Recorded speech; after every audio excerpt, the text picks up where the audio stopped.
And we're live and we're back for another exciting episode of Unpacking More Equal Animals. I'm joined by several illustrious members of the Eden OS community. Oh yeah, you got the Hebrew version. Today we're tackling independence by design and Ism Schism. Nice. The Kindle Just version. a steely gray Kindle screen. We're all in fine fettle this morning. So how's everyone doing today? Popeye's chicken. Everyone at once. Popeye's chicken. It's nice afternoon here. Cool. Chris? I woke up in a mad dash preparing the share screen. Ready to go now. I'm in the same boat as Chris in terms of just waking up. At least you made your bed. Yeah, you have to. I made my bed just for Chris. Oh, good. Oh, Jordan Peterson, you mean? He's the one who's really checking it. He's like the new Santa Claus. Okay, independence by design. I guess independence is kind of important these days. Core concept. Now we can do it by design. Who wants to start us off here? I can read the first bit that I highlighted. As mentioned earlier, Dan seems to, either at the beginning or ending of a chapter, kind of summarize it nicely.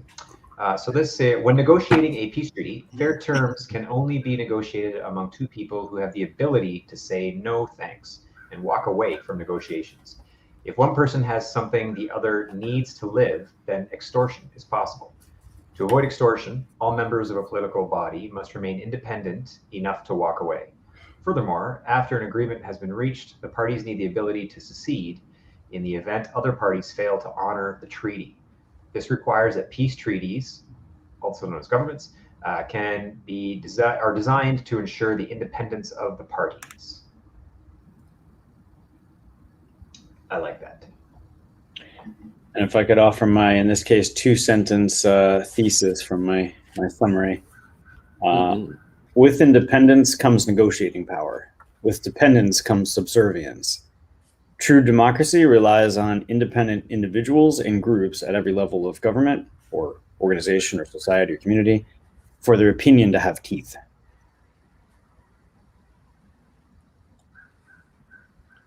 Wow, you should. One more time, so I can. You should type that in yourself, Manfredi. Make you.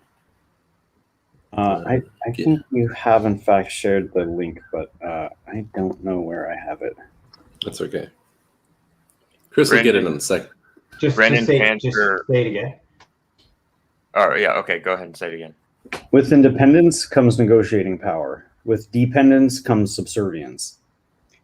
True democracy relies on independent individuals and groups at every level of society for their opinion to have teeth. Sweet. That first line I got, which is close enough. I'll get the rest later. Maybe right off the bat, I can say something really interesting that I heard during Lovejoy and Brandon Francher's interview. Brandon said that independence is inversely related to complexity. And I thought that was a really interesting way to describe it. Yeah, he's kind of referring to all the bells and whistles that they could bake into Eden OS, but we're keeping it simple for now so as to not create any dependencies. And I think Dan's design here with Eden is pretty simple. And perhaps that will lead us to more independence, this simple design. I think so. Okay, the next bit I have here there are two ways to achieve independence: being self-sufficient or having a multitude of independent trading partners. Yeah, I think this is one of those things we talked about. We've talked in, I don't know, other situations about dependence and independence being a sliding scale. There's no dependence or independence, and the middle ground isn't interdependence. There aren't like two or three options. And I think this sentence really brings into play one of the things that we're trying to do in software with Clarion, which is you are either try to be a lone wolf, completely self-sufficient, which is one option, but that gets really hard when you're trying to have a service like Google Docs or a service that interacts with other people like email or a blockchain. So having a multitude of independent trading partners in software would look like, well, how many API nodes in the EOS network can I go to get this information? If I have 4 of them, then I'm independent, because if anyone treats me wrong or lies to me in the responses, I have 3 other people. And I think this applies at every level in every situation. If you have food and you get food from one source, that's not independence at all.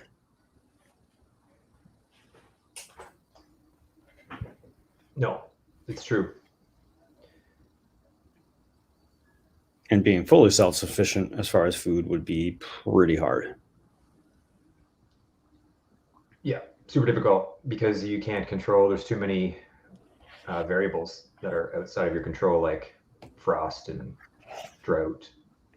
Yeah, in the book, Dan, I think hints about being self-sufficient in a small community as being like the Amish, and then you don't even take electricity from the outside. You don't get gasoline or cars. So it's like going 200 years back in time. But if that's your ideology and you must be self-sufficient at all costs, then as a small community, that's where you are. And he doesn't think that's a reasonable goal to pursue for modern type Amish communities or more equal animals communities, Eden communities. So yeah, the compromise is to have multiple trading partners, and independent trading partners is important because sometimes you have the illusion of multiple trading partners, but if you scratch the surface, you see that they're all interlinked and they're all the same or heavily dependent on one source behind them. So you have to be careful with that. Yeah, there's a part that'll come up later in the book that was really well done about Walmart and the prisoner's dilemma and choosing to buy from Walmart versus the mom and pop shop. But what is sort of left out of that is that the mom and pop shop doesn't manufacture a lot of the goods they sell. Like Walmart and the mom and pop shop sell the same stuff often. It's just that the mom and pop shop is procuring it at smaller quantities to Walmart. So it's still not, the mom and pop shop still isn't really, like, you almost need to have a team of whittlers inside your community that are making the toys and like to really be independent.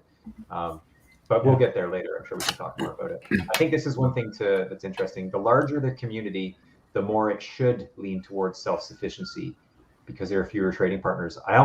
Instead of should, it could be could in a way. Like the larger the community, the more it could lean because it has the opportunity to be more independent because there are sufficiently traded or skilled people within the community that can do things. It's also could be here. Oh, go ahead. Go ahead. No, go ahead. It seems here that we're battling the advantages of economies of scale.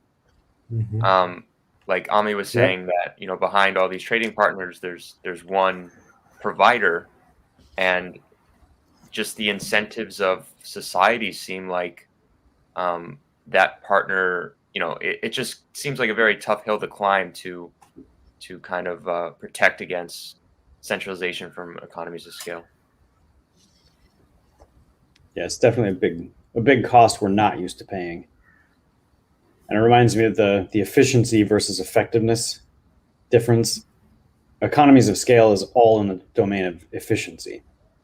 And independence would be one of the dimensions you could call out as effectiveness that might cost you efficiency, or in this case, does really cost you efficiency. Could we go up a paragraph? I'd like to read. I don't know. We need to highlight the whole thing, but I think the even though paragraph. This makes a point that I'm finding as I talk to people about the book gets missed a lot. Is not appreciated by all, and that's the value in grouping. Even though all states could be independent, they still benefit from the formation of a federation. The federation provides a dispute resolution process among the states and allow the states to act as one when dealing with the rest of the world. They can coordinate in standards and a common defense. They can work together to topple larger dominoes. When we say federate, there's kind of the way that the colonies were federated, and then there's the ways that countries are, I don't know that federated is quite the right term, but with world governments like the UN, there's different ways to coordinate in treaties versus actual federations. But this need to coordinate, this need to resolve disputes between entities and have standards, common defense, these are all super valuable things, but they rely on the constituents being independent. If the constituents aren't independent, you just cede your power to that supranational government. But I think this value of coordinating, man, to me, I see massive leverage between people, so this is an easy dot for me to connect. But I find this point needs making with a lot of people, that coordinating at a higher level is going to allow certain things that just can't be done otherwise. It's what I'm trying to build with EOSB's structure, exactly the same thing. Say a little more about it. Yeah, so each state, like in this example, is a different language, and the EOSB's is kind of the federation, and we're trying, we can achieve a competitive advantage, I believe, over other chains if we can coordinate among the languages and act as one to fix our sentiment issue and all these other things. It's actually, I guess, a really good point that doing it globally the way we do with blockchain, we're presented with more differences than you would be if you lived in Delaware. That's pretty interesting. And maybe that's why it's more obvious to me that this is valuable. Cool.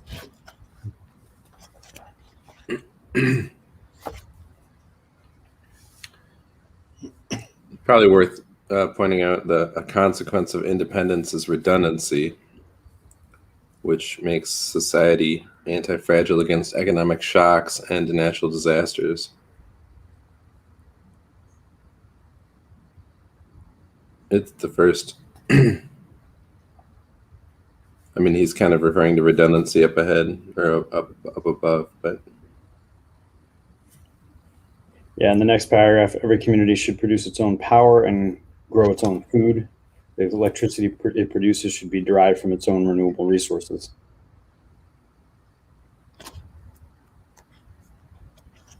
And have its own blockchain. Yeah. What do you guys think of like the technology or the advantages of technology now? Like when I read that sentence, I thought now more than before, a community can produce its own electricity because the renewable resources are cheaper now and more available. So it makes me optimistic as we kind of go on to the future here that we can perhaps achieve some of the things in this book. Yeah. Good timing. We're still not there. The problem is if you're dependent on renewable resources strictly, you can't. The renewable resources are dependent on the resource bit, and that is sun shining, wind blowing, water flowing. Water flowing is more stable because typically you have more certainty of the flow, but you don't know when clouds are coming. You don't know when it's going to be not windy for a bunch of days in a row. So then you have to have this ability to provide power from fossil fuel, unfortunately, or your own mini nuclear reactor or a serious battery bank. which is also hard to come by and not sufficiently stable yet in terms of price. I think, Chris, you're talking from your geography, because where I live, water flowing is not so predictable and not so abundant. Yeah. And sunshine is abundant. And even if you don't buy upfront all the solar panels and batteries to have the same level of electricity that we enjoy today, I think it's better to have some than none at all and be totally dependent. So it's also a scale. It's not a 1 or 0. That's my point, though. That's exactly my point. Independence being a 1 or a 0, yeah, it's a scale, 100%. And this is where you would want to be dependent on neighboring communities that you'd have peace treaties with, and hopefully you're somewhat tied via the overarching transmission grid system. So that way, yeah, you may not have a lot of water near that runs, but Norway will, or Sweden does, and you can get connected via cables from there, like transmission cabling. So when you're having an issue with your access to sunshine, or at night for that matter, right? Even it might be a really sunny place, it's not sunny at night. So so this is where the power system does require some relationships, definitely, that are geographically spread.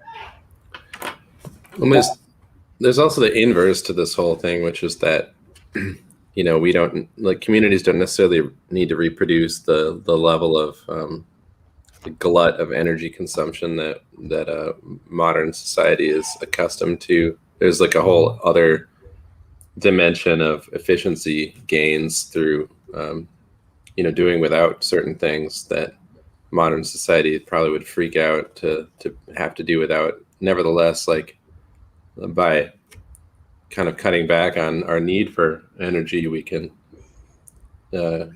greatly increase, like, access to independence, whether or not we even have the ability to produce certain kinds of power. So, like, even electricity is kind of like, it could be, like, in certain scenarios, like a nice to have versus a must have, depending on how you're trying to live. So that's also a scale, I would say. I think this is a really good point to point out, where we have a lot of dependence around us that we take for granted because we don't see it, because it's just how things have always been. But if every state had to be energy independent, well, Texas might not choose renewables immediately because they've got so much in the ground, or North Dakota, or whatever. And then you've got other places that are sunny and other places that are windy and other places that have water flowing through. Some of them are going to just use what's there and produce energy. But we build, in the US, the vast majority of our houses are stick builds.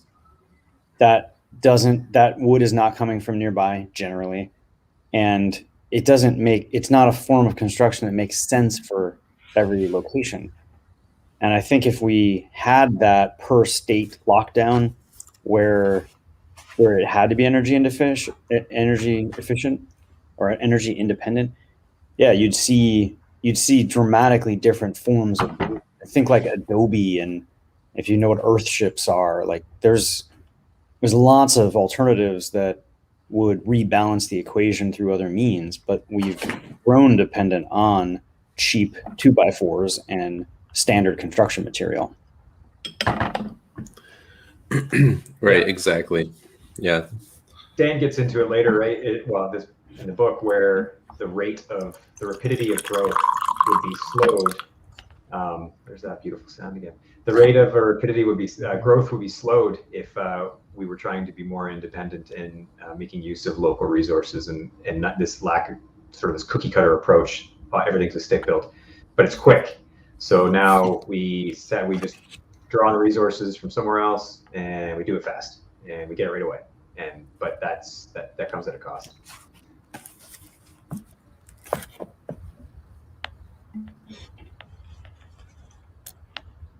Okay, moving on.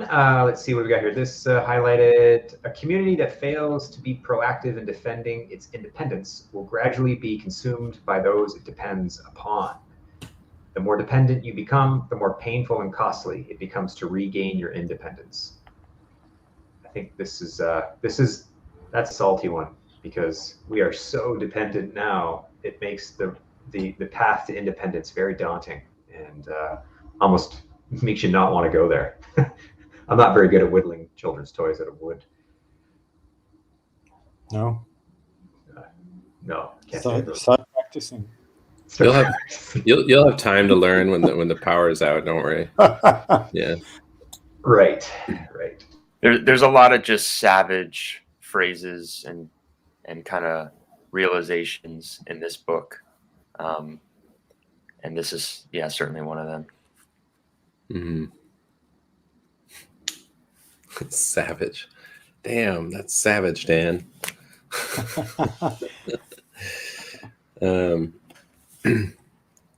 Well, here we are at Walmart now.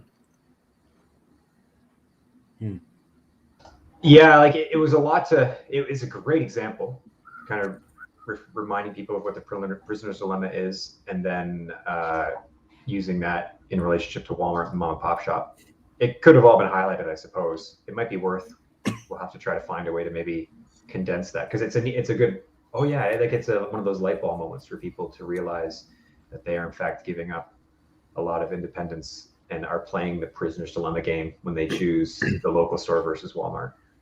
So I brought this up to Dan during the AMA the other night, and when I read this, I mean, it made total sense, and I tried to compare it to the tariffs that we are thinking of implementing for Eden OS. Oh yeah. I had thought that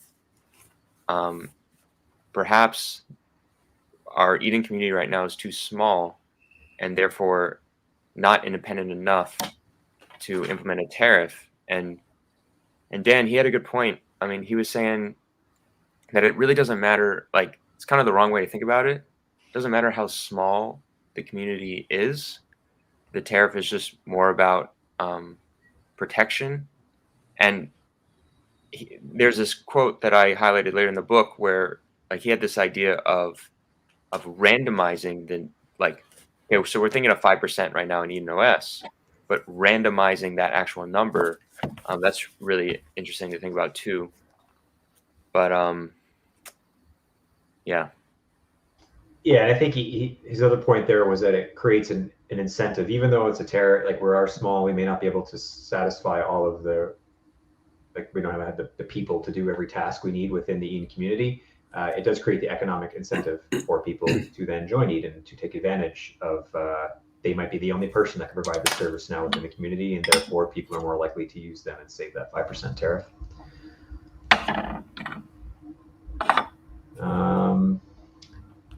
Yeah, like, and sort of in terms of this example, if you ask everyone in the community if they would rather save a buck or be independent, it's likely that many would choose independence. However, they also feel like their choice is inconsequential to the ultimate outcome. And that's where it's tough. You know, if we don't have a hive mind, then I don't know why that disappears. If we don't have a hive mind, then we don't. It's you think, what does it matter? I'm just gonna grab my toilet paper from Walmart. That's where the coordination problem comes in. Like, if you can't trust that other people, if you can't trust that the other prisoner is going to make the same choice, then you're going to get screwed over. You're going to be the only one losing. So hence the need to develop a system where you can trust the other participants. I also think independence isn't normally thought of in terms of actual benefit, right? It's this very abstract thing, this idea that, well, are you for independence or not? It doesn't really, right? We don't think about it in terms of, no, independence has value to me. Certainly in hard times, if not in good times as well, right? The fact that you know the person who built your furniture, you could easily say there's value in that. But the fact that there's still food around when supply chains destroy it for other people, that's a harder one to relate to, but a very real outcome. And I think when we think about independence, it's a value in this like abstract, not actually valuable sense. And I think connecting the dots to independence as what would this look like? What benefit does this actually provide? I think that's what turns this for the people who get it. Yeah, and we've been so coddled in the modern Western world that we have forgotten what hard times look like, and therefore have forgotten the ability, like the value of independence. It's like trying to teach your kids gratitude, right? Like I grew up poor, so I have an intrinsic sense of value, and hard work means something, and earning things, and striving for more because I didn't have it growing up. My kids don't have that problem, but it's almost good. Like it's like, how do you teach gratitude to someone who already has everything? Show them pictures of people who don't. Yeah, it doesn't really. You kind of need to experience it. So I just threaten my kids frequently that they'll be on their own when they're 18 years old. So you better figure out how to be successful and learn some skills now, because I'm not going to take care of you. I mean, it sounds cruel, but I think it kind of works. I mean, they sort of get it.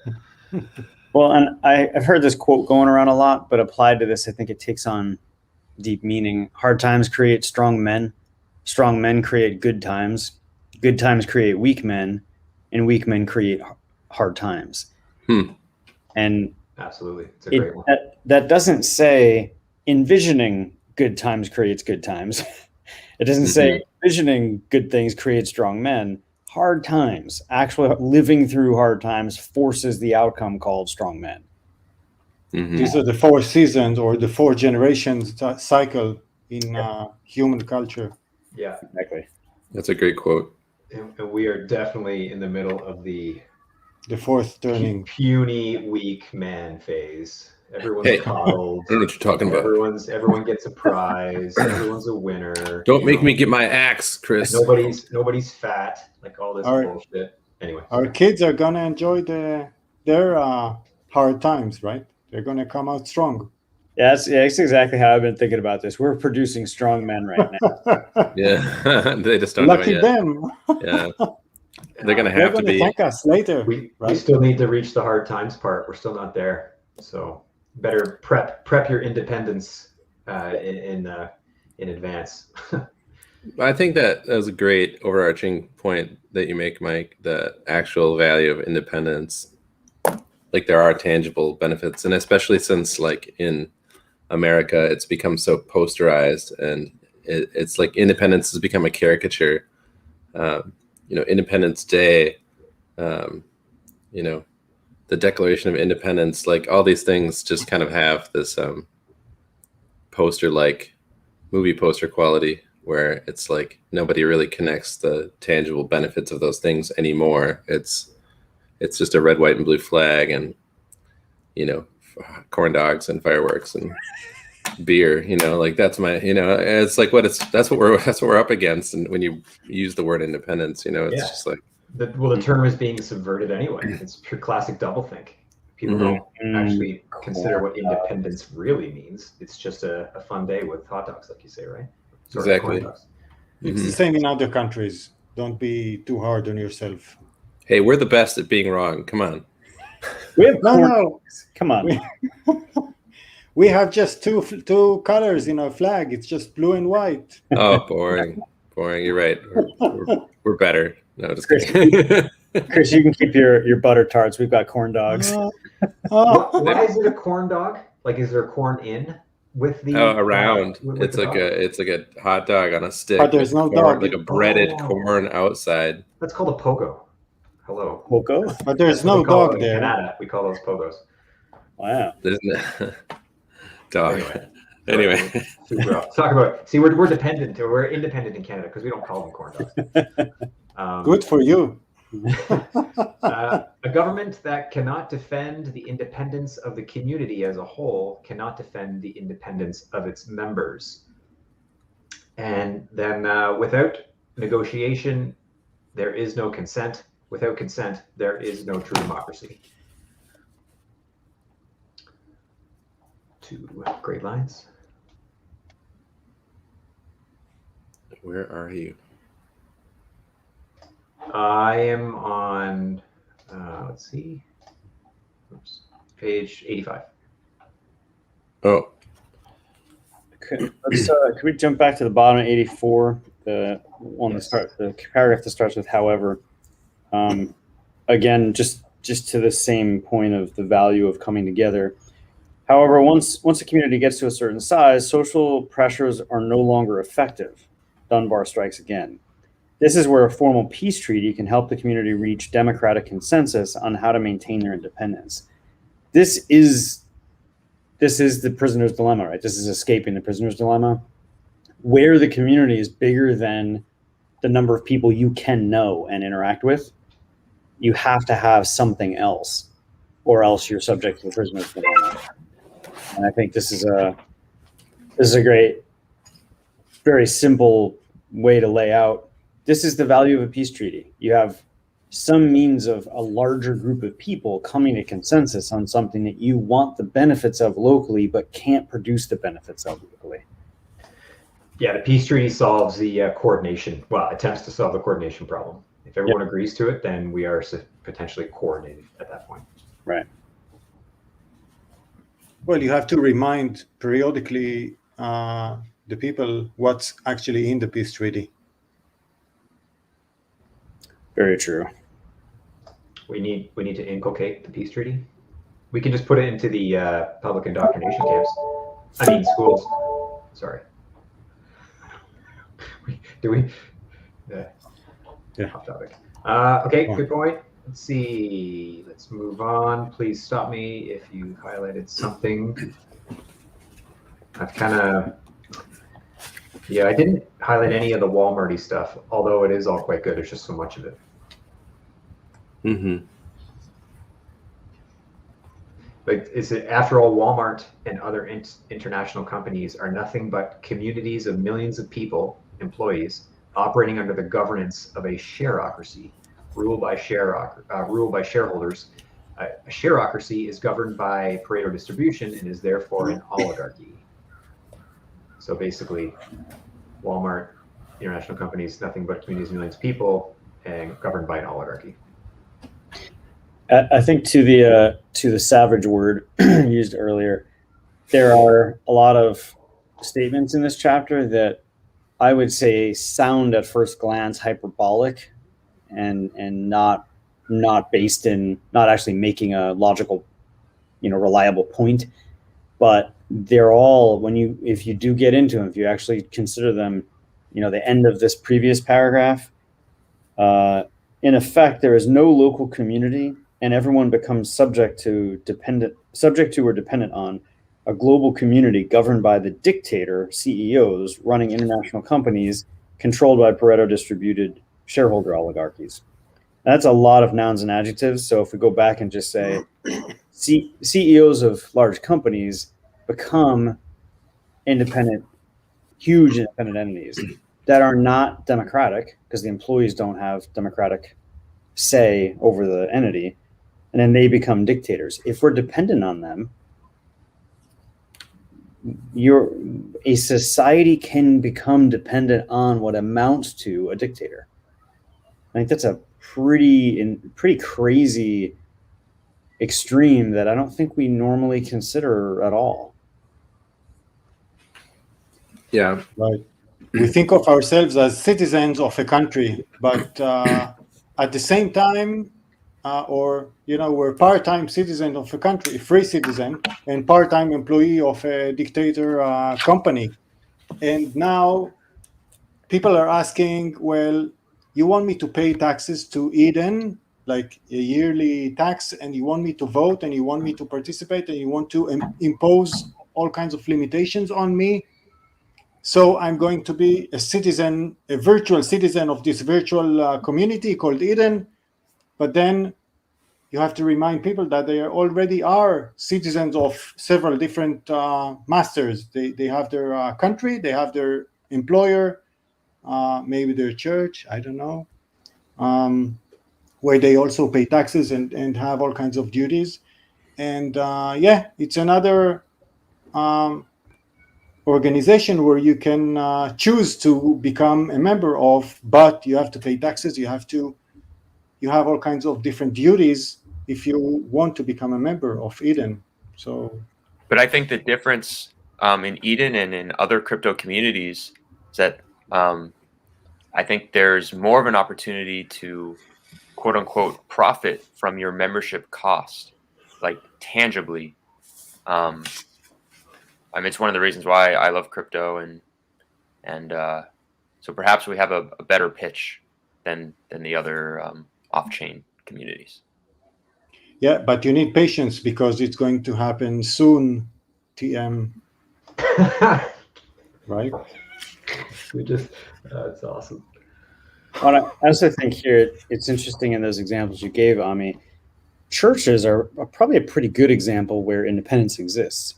If the head of the church decides to start taking things a direction you disagree with, well, there's a pile of other churches nearby, and you just go to a different church. So that's not a problem.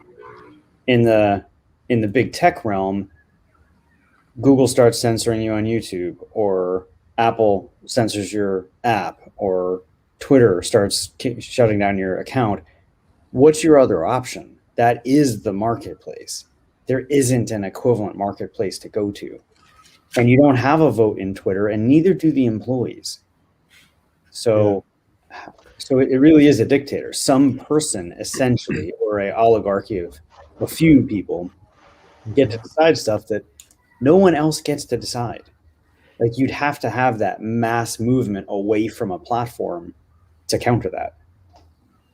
And it gets worse when you take it to the next level. And that's like, I feel like, I mean, you mentioned something about being a citizen, and I was thinking like, I'm a hostage to my country, but it's like, okay, no, you could leave, go to another country. It's like, okay, yeah, I could. But in the past few months, year and a bit here, I'm not sure what country you could go to that isn't under the same authoritarian encroaching rule. Like, I feel like this whole planet there's like a push here. You're always like, welcome to immigrate to Israel.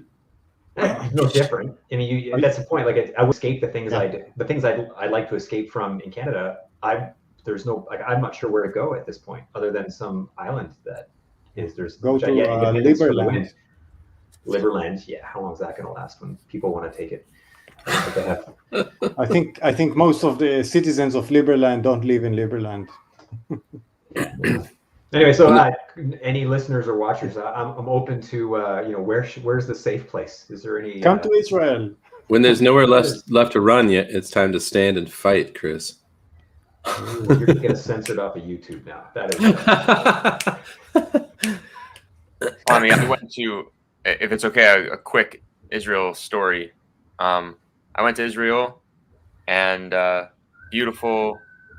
But I was in a grocery store in Jerusalem, and felt the ground shake like a bomb, and the water from like the top of those came down, and I got scared and ran out. But I noticed that when I was running out, everyone else, like, it was like nothing happened, and they continued shopping. What happened? That was crazy.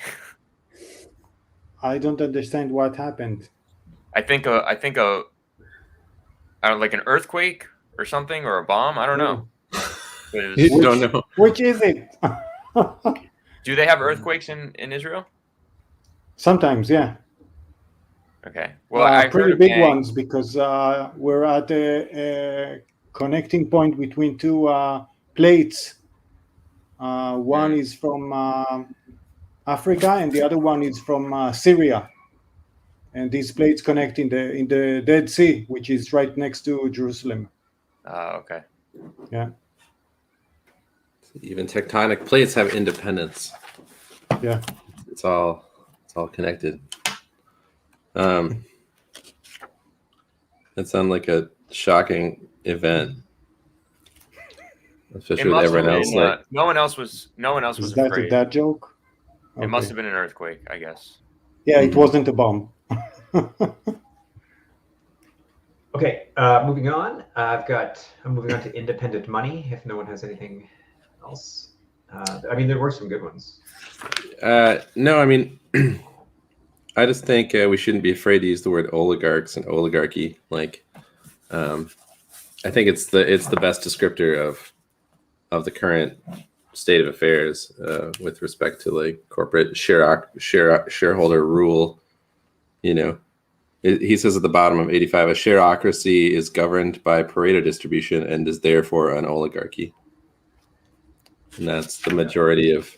Effectively, you have oligarchies that are running the quote unquote democratic republic. So, and then he says, many of today's international companies are orders of magnitude larger than small countries. right. If you or your community depends on one of these large companies, then your democracy is subject to an undemocratic foreign tyranny. The voice makes all the difference, Chris. It helps. Yeah. It adds tension. Drive it on home. But blockchains are also suffering from this Pareto distribution, right? The early adopters of Bitcoin or Ethereum or EOS or whatever. Until now. A lot of tokens. How are we going to solve that? Yeah, Mike. Right, until now. Yeah, this is exactly what we're trying for here. Mm-hmm. How do we solve it, though? We'd have to buy all the tokens off of them. We create multiple Edens. It doesn't. Yeah. But Yeah, let's tackle that question later. That's actually the question I wanted to ask on the AMA the other night, but I was driving and I didn't have time to be like too thoughtful about it, so I didn't ask it. But yeah, there's a practical consideration there. Just a thought: how would this book sound? Like, I would pay for this reader if you could get this book narrated by Optimus Prime. That'd be awesome. Perfect. Or voice. Samuel Jackson. Or That's Optimus Prime is not a person. It's a fictional character. Well, Yeah. I don't know the guy's name. I just know his voice is. Someone does the voiceover. Yeah. Will Arnett. You guys know that guy? Batman from Lego movies. Oh yeah, there you go. Arrested Development. He's got a good grumbly voice. Or maybe the singer from Nickelback. All right. Independent money. If your community doesn't control its money, then someone else does. Control over money is control over all financial transactions and all savings. The power to issue money is the power to reallocate resources in the economy and undermine savings. This is huge because everyone, I love it when people are like, capitalism's the problem with the world today. And my response is always, capitalism doesn't exist because in order to have capitalism, there needs to be a cost of capital. And right now, there is no cost of capital because fiat money is being printed by the push of a button. So there's no cost. We don't have capitalism. It's the wrong word. You're blaming the wrong thing. You have cronyism today. Yeah, I think those last two sentences, this is the big thing that people, it's almost impossible to understand these two sentences, like without lots and lots of other background. Mm-hmm. It's impossible to understand these sentences or at least take them seriously. But this is the problem. This is the problem right 100%. now. This is it. Yeah. The world today could be solved if we could solve that. I think it relates to the Federal Reserve Bank without saying the words Federal Reserve Bank, which I heard recently is not federal, doesn't have any reserve, and is not really a bank. It's true. Yeah. Shh. Ami, quiet. No. Sorry. We're live, right? No more Federal and Federal Express. All the three watchers or listeners are. I know. One of them is really offended right now. Sorry. From the Janet Yellen. She's on. I'm far away. You can't reach me. You don't know where I live, actually. Yeah. Or my real name. No. Wait, what? Yeah, exactly. So what you're saying.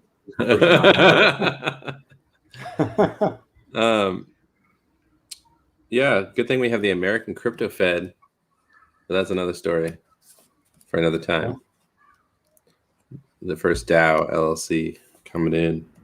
You know, we might mark those two sentences as another T-shirt. That'd be a great T-shirt to put out there. The if your community doesn't control its money one. I would start with control over money, but those two. Oh yeah, control over money is control. Yeah, all right, I'm down with that. I'll mark this section T-shirt worthy. Okay, I looked up whether this quote was in fact, and I can't find. It's mentioned a lot, so which is why I like how he wrote this. It is frequently claimed because it's hard to find proof that the House of Rothschild had a maxim: let us control the money of a nation, and we care not who makes its laws. It certainly sounds reasonably accurate, but whether they said it or not is yet. I think I read it in a economic history book or history economic book. I'm not sure which one it was. Some obscure subject nobody cares about. Yeah. Yeah, and besides it, how much of history can we really take at face value anyway at this point in time when it's all coming through the internet? Just the stuff in the textbooks. Yeah. I think I read it somewhere in a Dead So- Tree book. So whether or who not- funded that textbook? Whether or not we can cite this exact source, like the fact that this has just become patently, like, Obvious. axiomatically true, and by any objective, viewpoint, makes it potent enough. It's like, it's kind of a painful thing to read, to be honest.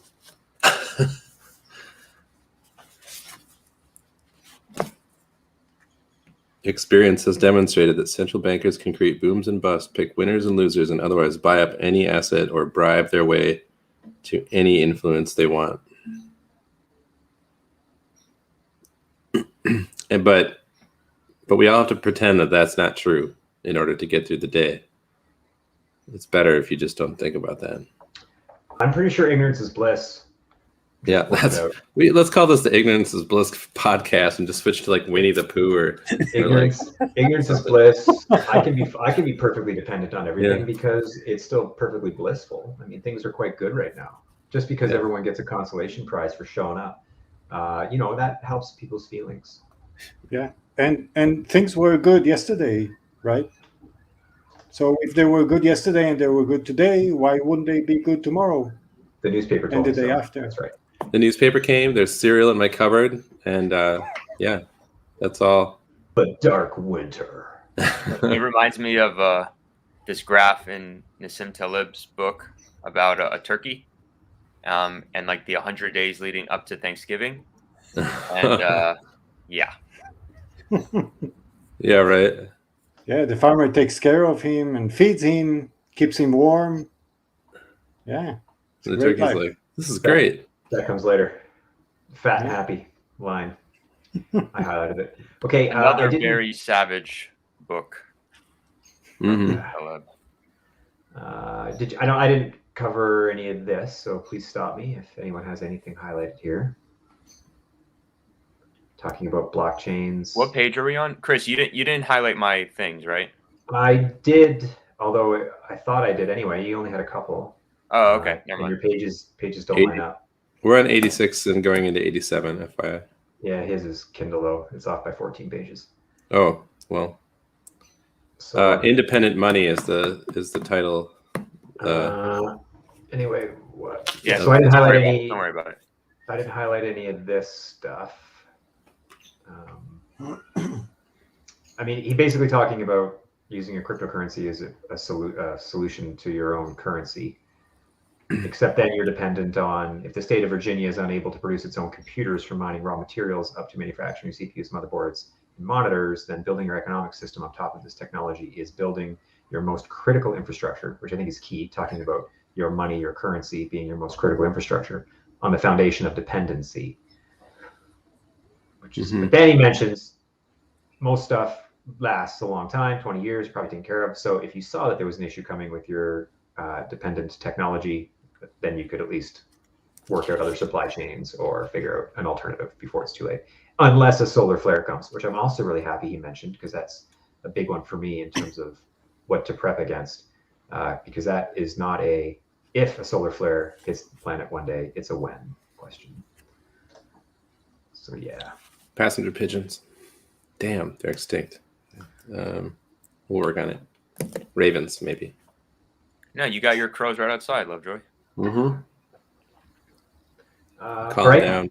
If no one has anything there, I'll move on to the cost of independence, which I haven't highlighted a bunch here either. Wait, there's a cost to independence? I'm out. This is... What? I thought independence gave us things. God. Yeah. He is not advocating, just so everyone's aware, that everyone adopt an Amish lifestyle. Things are not black and white, and complete self-sufficiency has drawbacks, just like complete dependency does. I appreciate that he wrote that. Wait, things are not black and white? Ugh, Yeah, we're what the screwed. hell? The media has lied to me all along. I thought I was on team fuchsia. Yeah, it takes an effort just to digest the book and understand what we're talking about. Why can't it be easy? Why can't it be just a TV show? Well, we could create one. That's part of one of the outcomes. We're making the notes. Series. Yeah, we're making the notes for the TV show Ami right now. Okay. So that's right. Nice. I think this point about the Amish certainly needs to be emphasized. Dan refers to the Amish a lot. He's not advocating for some Luddite society. Not to put down the Amish. That's me. I'm advocating for that. Okay. Dan's not. Yeah, just to be clear. But there's so much that they do that is traditional, that is built on principles that have lasted for a long time and are at minimum a stark contrast to how we do things, and therefore useful to think about. But they embody a whole lot of these ideas of independence. Mm-hmm. And to take perhaps an extreme idea from a lot of people's perspective, but they keep technology out of the community. They're very limited in the technology they use. That is for the purposes of independence. They're able to produce everything internally for the most part, and so they're not dependent on the outside world. That is exactly what we're talking about here. I think this should. Sorry. I was just going to do this quote real quick from page 88. The larger a community an individual depends upon, the less influence they have over the terms of the peace treaty. At the extreme, every individual is uniquely specialized and everyone is dependent on that specialization. The loss of any single individual will lower everyone's standard of living, or worse, cause the death of the community. Yeah, that's the scale issue coming up again, and being careful not to have a too large community, but limiting with Dunbar's number and having a group of Edens with the same or similar ideas and cooperating or being independent and coming into agreements among themselves. Well, this is another one of those potentially seeming extreme statements that we are seeing things in reality right now that if anyone listening hasn't seen, check out the supply chain interruptions we've seen recently. Check out the shipping issues in LA.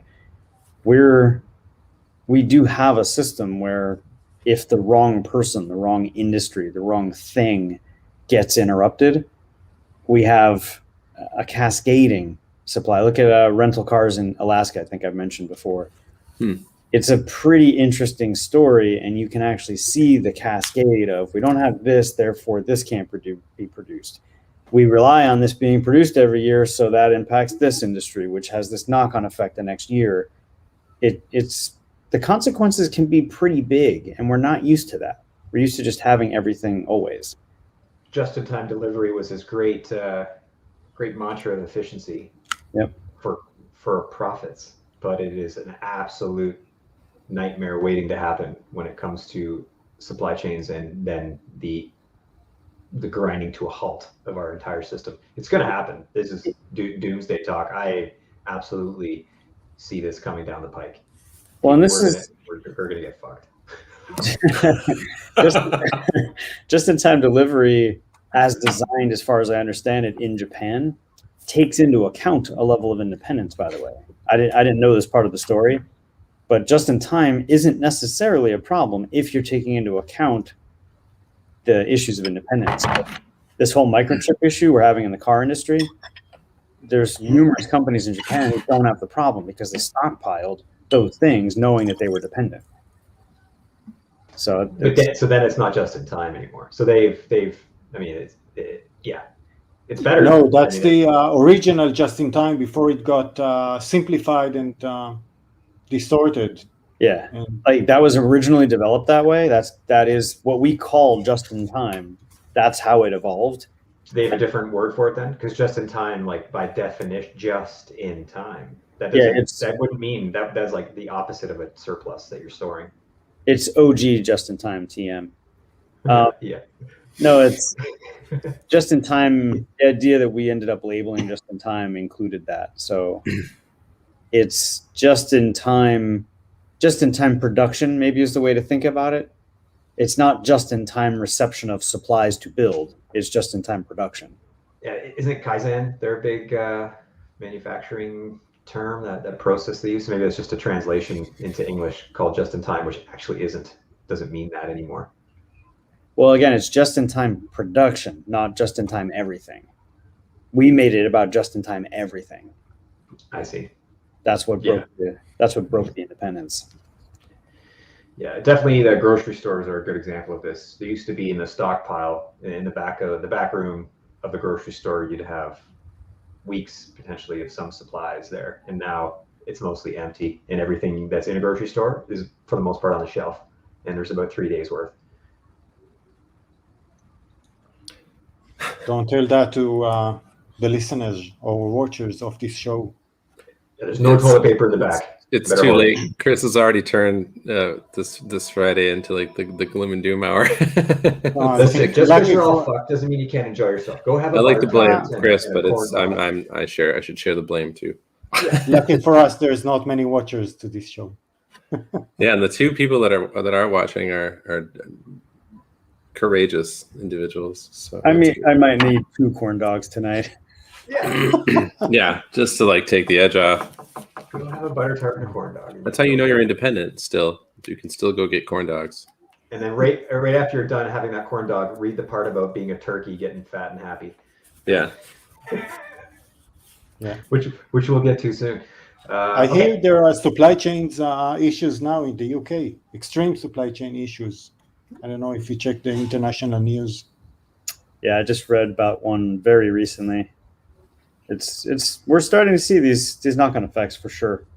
If you read the shipping trade journals with any regularity, like it all sounds really bad right now.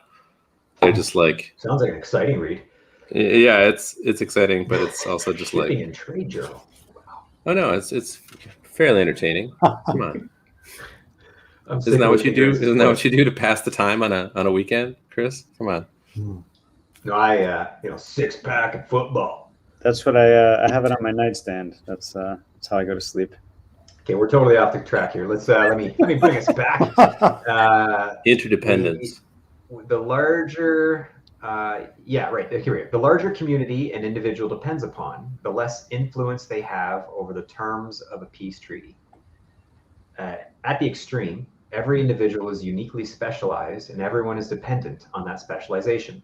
The loss of any single individual will lower everyone's standard of living, or worse, cause the death of the community.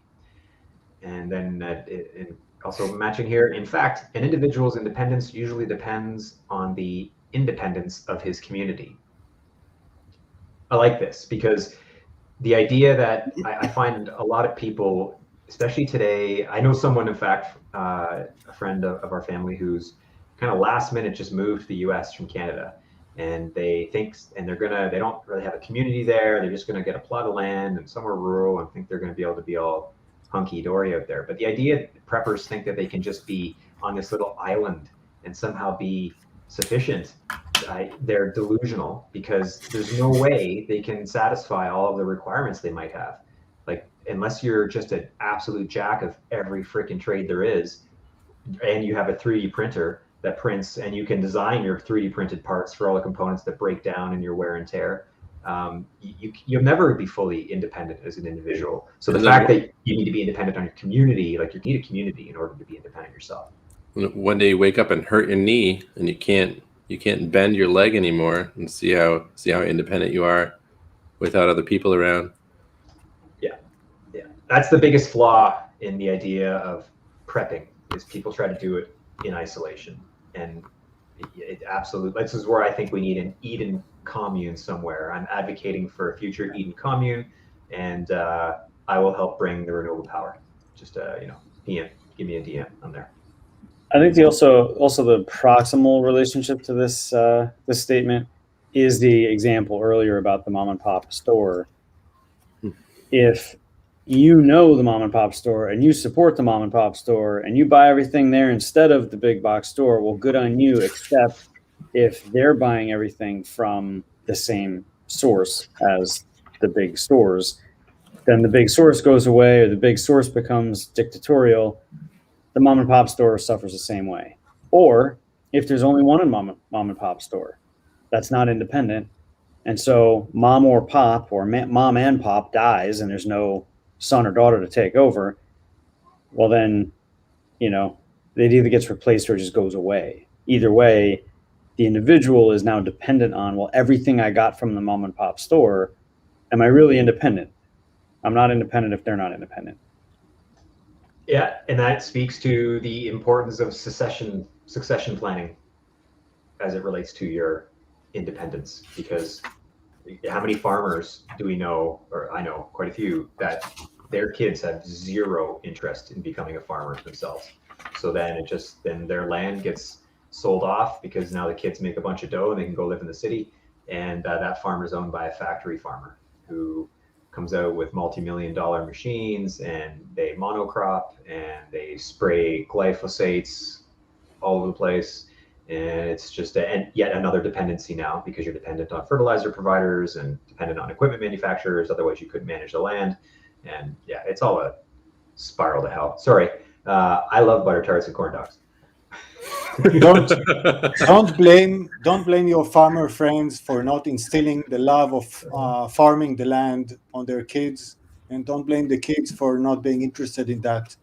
I think it's a long and much larger problem with the big industrial corporations doing the farming in the wrong way. But Yeah, I'm not blaming anybody. Escape. Yeah, I'm just saying it's just what's happening, and I get it. Farming's hard. I have a big ass. I love it, but it's a pain in the ass. I think, Jesse, this is one of your highlights. If you want to give it a read. People will always be tempted to sacrifice their independence and accept interdependence or outright dependence in exchange for a more comfortable life. This comfort comes at the expense of sustainable growth of civilization and passes existential risks onto future generations. Yeah, this is just what we've been talking about. It's a really tough sell to tell people to give up some comfort to protect themselves for future, potential disasters.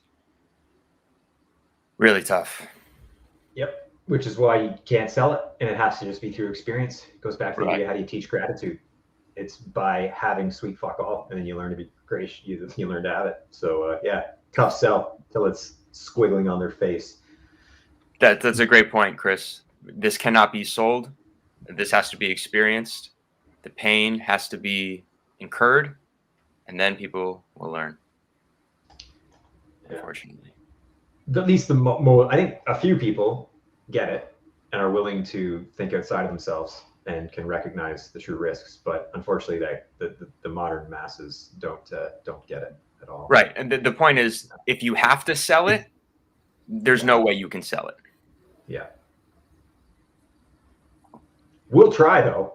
We're gonna do this compilation of this story, and hopefully we can convince a few people to think outside of their little fluffy box. Yeah, it's just about awareness. We just need to make people aware and not sell. Just make people aware. Who wants to read the turkey story? Someone better read it. We've alluded to it like 3 times now. Oh, I forgot about this. I'll read it. If you don't want it to end up someone's Thanksgiving dinner. Oh no! You're starting at the conclusion. You need to read the story. Oh, I'm sorry. There's a story about a man who wanted to eat wild turkey every Thanksgiving. He would go hunting and have to be very quiet so he didn't alert the turkeys. Some years he would catch a turkey. Other years he would fail. Then one year he had an idea, an awful idea. He had a wonderful, awful idea. Every day he would go out and feed the wild turkeys. Over time, the turkeys grew fat and let down their guard. They would come running every time he came out with the feed bucket. From that year on, the man could walk up and catch a turkey by hand, never had to worry about missing a Thanksgiving dinner again. You don't want to end up someone's Thanksgiving turkey dinner, then you must be on guard against anything that undermines your independence and makes you fat and happy. You can watch this process in action in many modern business models.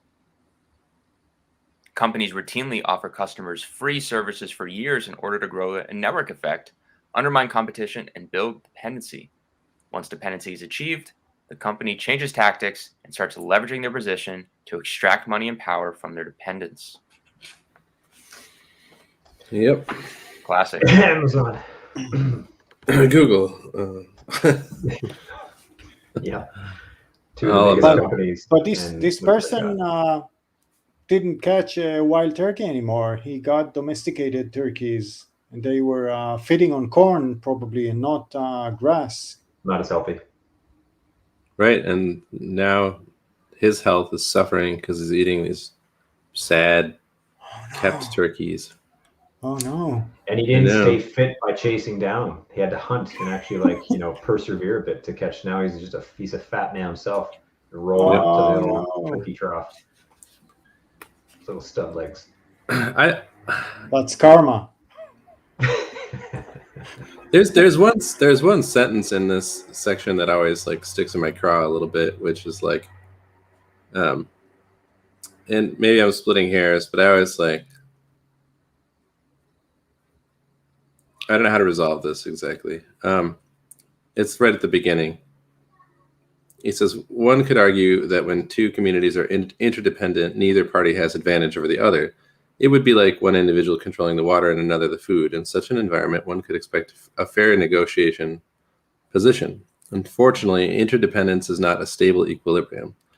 As soon as either party takes steps to improve their independence, the other party becomes a dependent and loses the negotiating power required to give consent to democracy.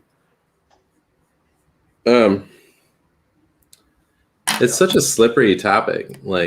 There's never going to be perfect parity of power between participants in a community, or there's never going to be two communities that are adjacent to each other with perfectly equal negotiating power. There's always, and there's going to always exist, if they're located in proximity to one another, there's going to be some sort of interdependence between them, unless they're just not dealing with each other at all. And so Or you need to have more than one partner.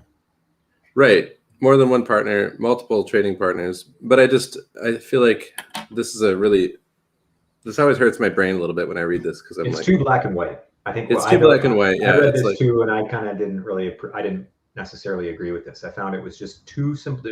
It's lacking all nuance and gradients and spectrum involved. If every single party tried to be the more powerful in order to maintain independence, then it's kind of like a race between communities for always having leverage over other parties in order to. It's the spirit is missing, the spirit of cooperation, of egalitarian sort of spirit. I understand that it's assuming. The law of the jungle is kind of the ultimate resolving factor when disputes arise, if peace treaty can't be agreed to. But yeah, anyway, the interdependence thing kind of trips me up a little bit sometimes.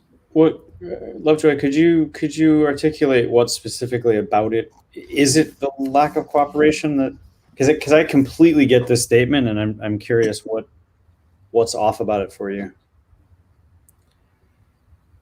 I think it's as soon as either party takes steps to improve their independence, the other party becomes a dependent and loses the negotiating power required to give consent to democracy. It's too broad. It's mathematically correct, but maybe not correct in a dynamic human system, in the sense that there's a lot of things that we can't account for that are like soft forms of power and soft kinds of it's just it works in like a closed system, like this sort of logic. But when there's like a messy community situation, I feel like it's a give and take. It's a very fluid, and there's a lot of what's the word I'm looking for? Like this is true in the extreme. It's true if one community just becomes so overwhelmingly, like better at producing everything, and the adjacent community with which they have this like interdependent relationship becomes very poor at developing and providing anything, but there's like a huge middle ground where you can have like a shift, like a balance of power between communities. One could be providing things that are necessary for life to continue, and the other could be providing like things that are less tangible but are also valued highly by the members of the other community. You know what I mean? So it's kind of like, does it devolve into master-slave relationship just because one party is like functionally more dependent on material goods?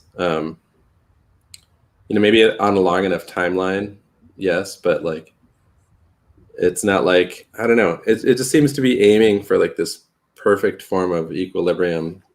It's impossible, is like, what you're pointing out. This is impossible because any community is dependent on geography. We're humans, we live in meat space, and therefore my meat space is not the same as everyone's meat space. So like I don't live in a place where I have X raw material.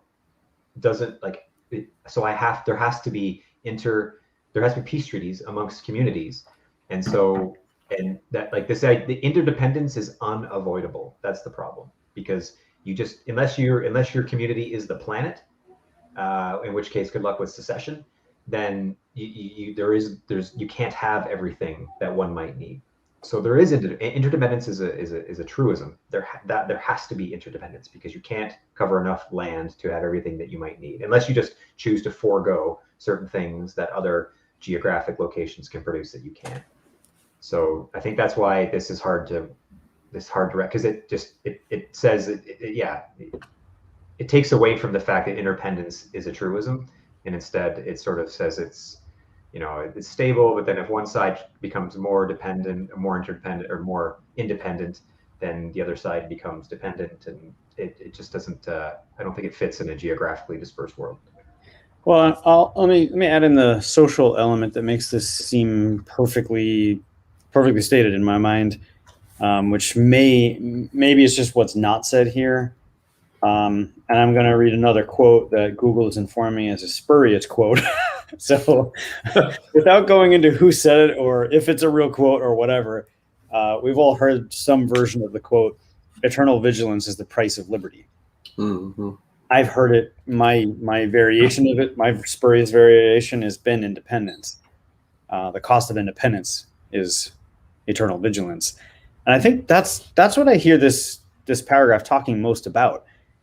It's an unstable equilibrium because there isn't a perfect, clean solution. It's going to be multi-party. It's going to be humans. It's going to be a very complex, dynamic, messy thing. So this is more about vigilance, in my mind. This is more about, all right, next door neighbor number 1 produces eggs, and next door neighbor number 2 does the water catchment, and I produce the energy. That's all well and good until you start feeling, if all that works, you can be completely dependent on each other for that stuff. But as long as everyone is acknowledging that energy is important and valuing that you're providing it.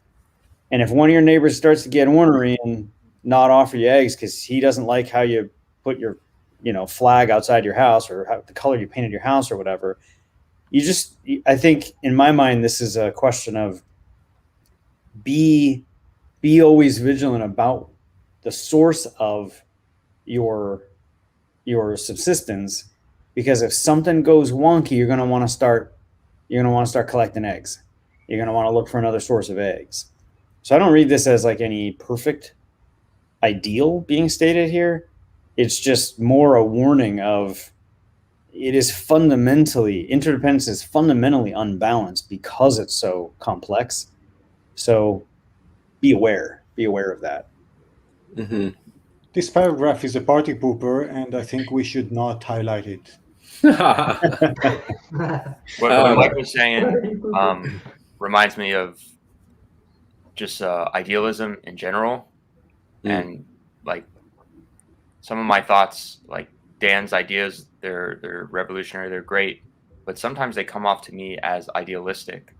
But I think Mike makes a good point that it requires you to kind of read between the lines and not take it so literally.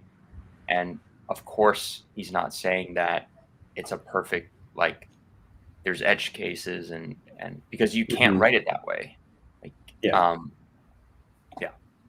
Yeah. I think what throws me most is that as soon as either party takes steps to improve their independence, the other party becomes a dependent and loses the negotiating power required to give consent to democracy. It's just such a sweeping statement. Yeah. And I wouldn't say it's not, I would double negatives, careful. I would say it's accurate in like a very finite system. Well, don't take it so literally. Yeah. Well, you're right. The last part is stated pretty black and white, right? If that last part got softened to say the other party has the potential to become dependent. There you go. And might lose its consent. That may be the part that's really tripping you up. Yeah, like if that trend continues for too long and too many things fall away and they become, then that position threatens to like devolve into this sort of like state. But it's not like a trigger flips and then suddenly like there's one community that's like totally at the mercy of the other or whatever. But it's implied. It's implied. Yeah. Sorry, I picture this as again like just picture those three people I called out. If you're all your families are sitting at a dinner table and you're discussing some issue of the day, do you have the ability to say no? Do you have the ability to object? If you start feeling your capacity to object and be heard is being hampered, you've lost some degree of your consent. Your ability to revoke consent, I guess is how to say it. Yeah. No, I mean, I think the principle holds true. It's just like it lacks nuance. It's too blanket, but we get it's black and white. I think you have to, if you're in this situation where you're one community and there's another community and that's it, you have to be vigilant about it and seek additional communities to be interdependent on. And also you have to improve always your state of dependence. All parties should do that. If there are just two communities and one is striving to be more dependent and the other is slacking, it's not a stable equilibrium. You have to be careful of that. Yeah, but here's another way to look at it. Well, let me just read this comment from one of our viewers. Eric Bindiri has says here, permaculture addresses a lot of these ideas more holistically. Jeff Lawton, for example, who I'm not familiar with. Go ahead. Well, I just want to comment on the permaculture thing. Yes, like there's so much in permaculture that can be applied to economics, can be applied to like systems and relationships. That it's a whole body. And Dan has read a fair amount of permaculture, so it's certainly a really informative body of knowledge, I would say. I just wanted to comment on where we're getting stuck here about this two communities dependence interdependence piece. Sorry I brought it up. But if those communities were both selecting their leaders and representatives through the Eden process, so thereby the leaders are great consensus builders and they've worked to the top of their community because they're good at achieving consensus and working together. So now if you have two communities with two consensus building leaders, two or more communities, and they all follow this process, and they all have these nice consensus building leaders working together, if one of those communities starts to become more independent, then hopefully, because they're consensus builders, they're communicating this with the other communities. And there's this give and take. It's like, hey, neighboring community that we're also dependent on because we're sharing resources and we're recognizing we are geographically constrained and can't make everything for ourselves. And we need some of what you have. We're working on this now. And just so you know, we're going to have more of it. We may not need as much of it as that you have, for example. So if there's communication amongst consensus builders and amongst communities, it doesn't have to become this negative spiral towards despair and dependence when one community decides to make some decisions that encourage its own independence. So I think that's important to mention. In fact, you've highlighted another outcome of one party. It's as soon as either party takes a step to improve their independence, you could finish the sentence by saying both parties gain by like us, being in a relationship with like a strong, it's like there's more now. It's like if I have suddenly like set up a sawmill and I can produce all this wood and I don't really need you and your sawmill anymore. It's like, great. Now we both have sawmills and maybe I have a bigger, like larger sawmill production, but it doesn't mean that you're like dependent to me now. I mean, unless the thing that I produced you don't have.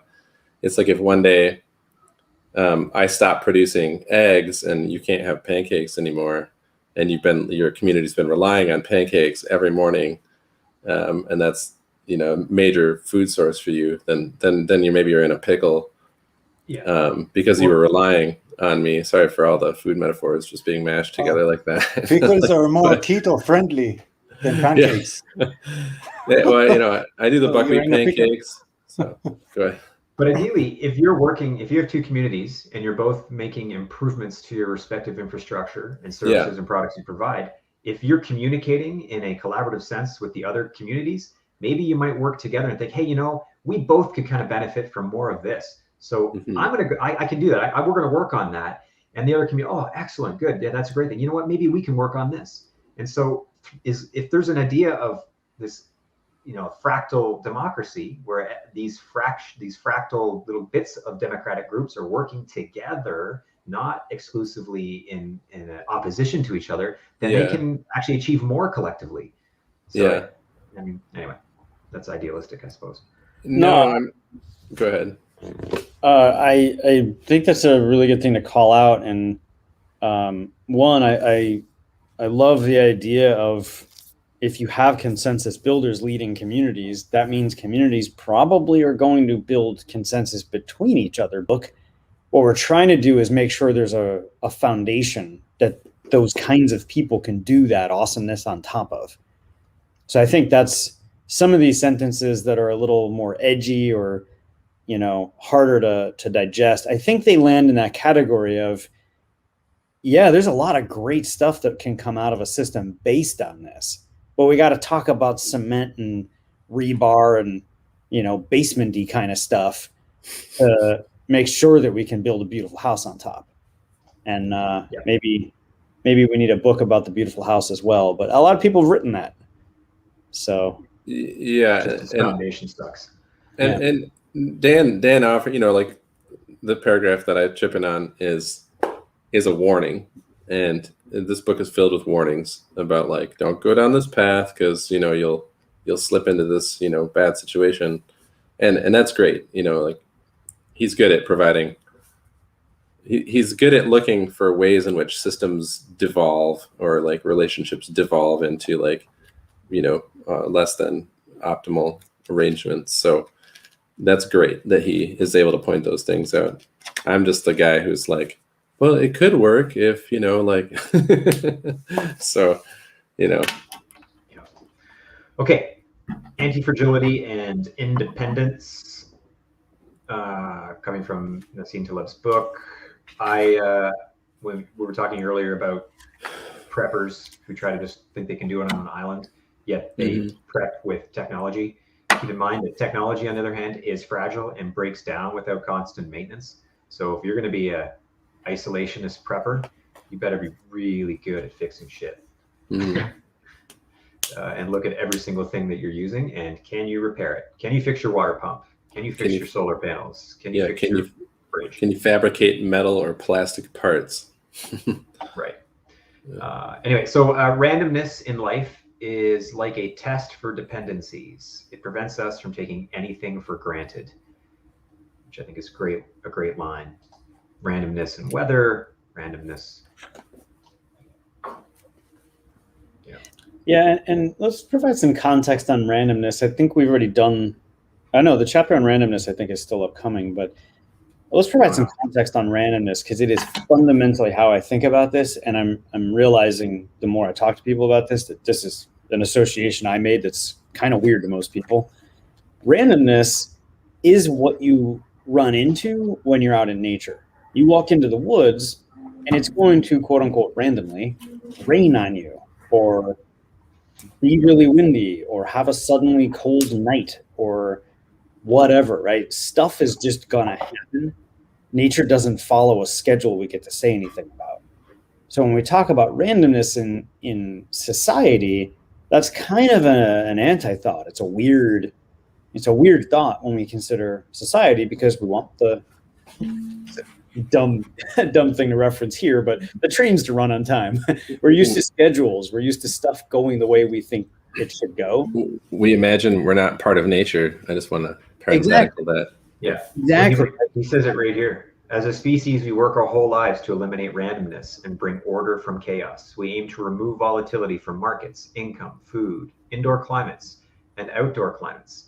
The fascinating thing about anti-fragile systems is that they grow weak and die without disturbances. And that, to put those sentences together, as a species, we work our whole life to avoid disturbances, to eliminate disturbances, which is great, right? Slay the chaos monster. That's always a good thing to do.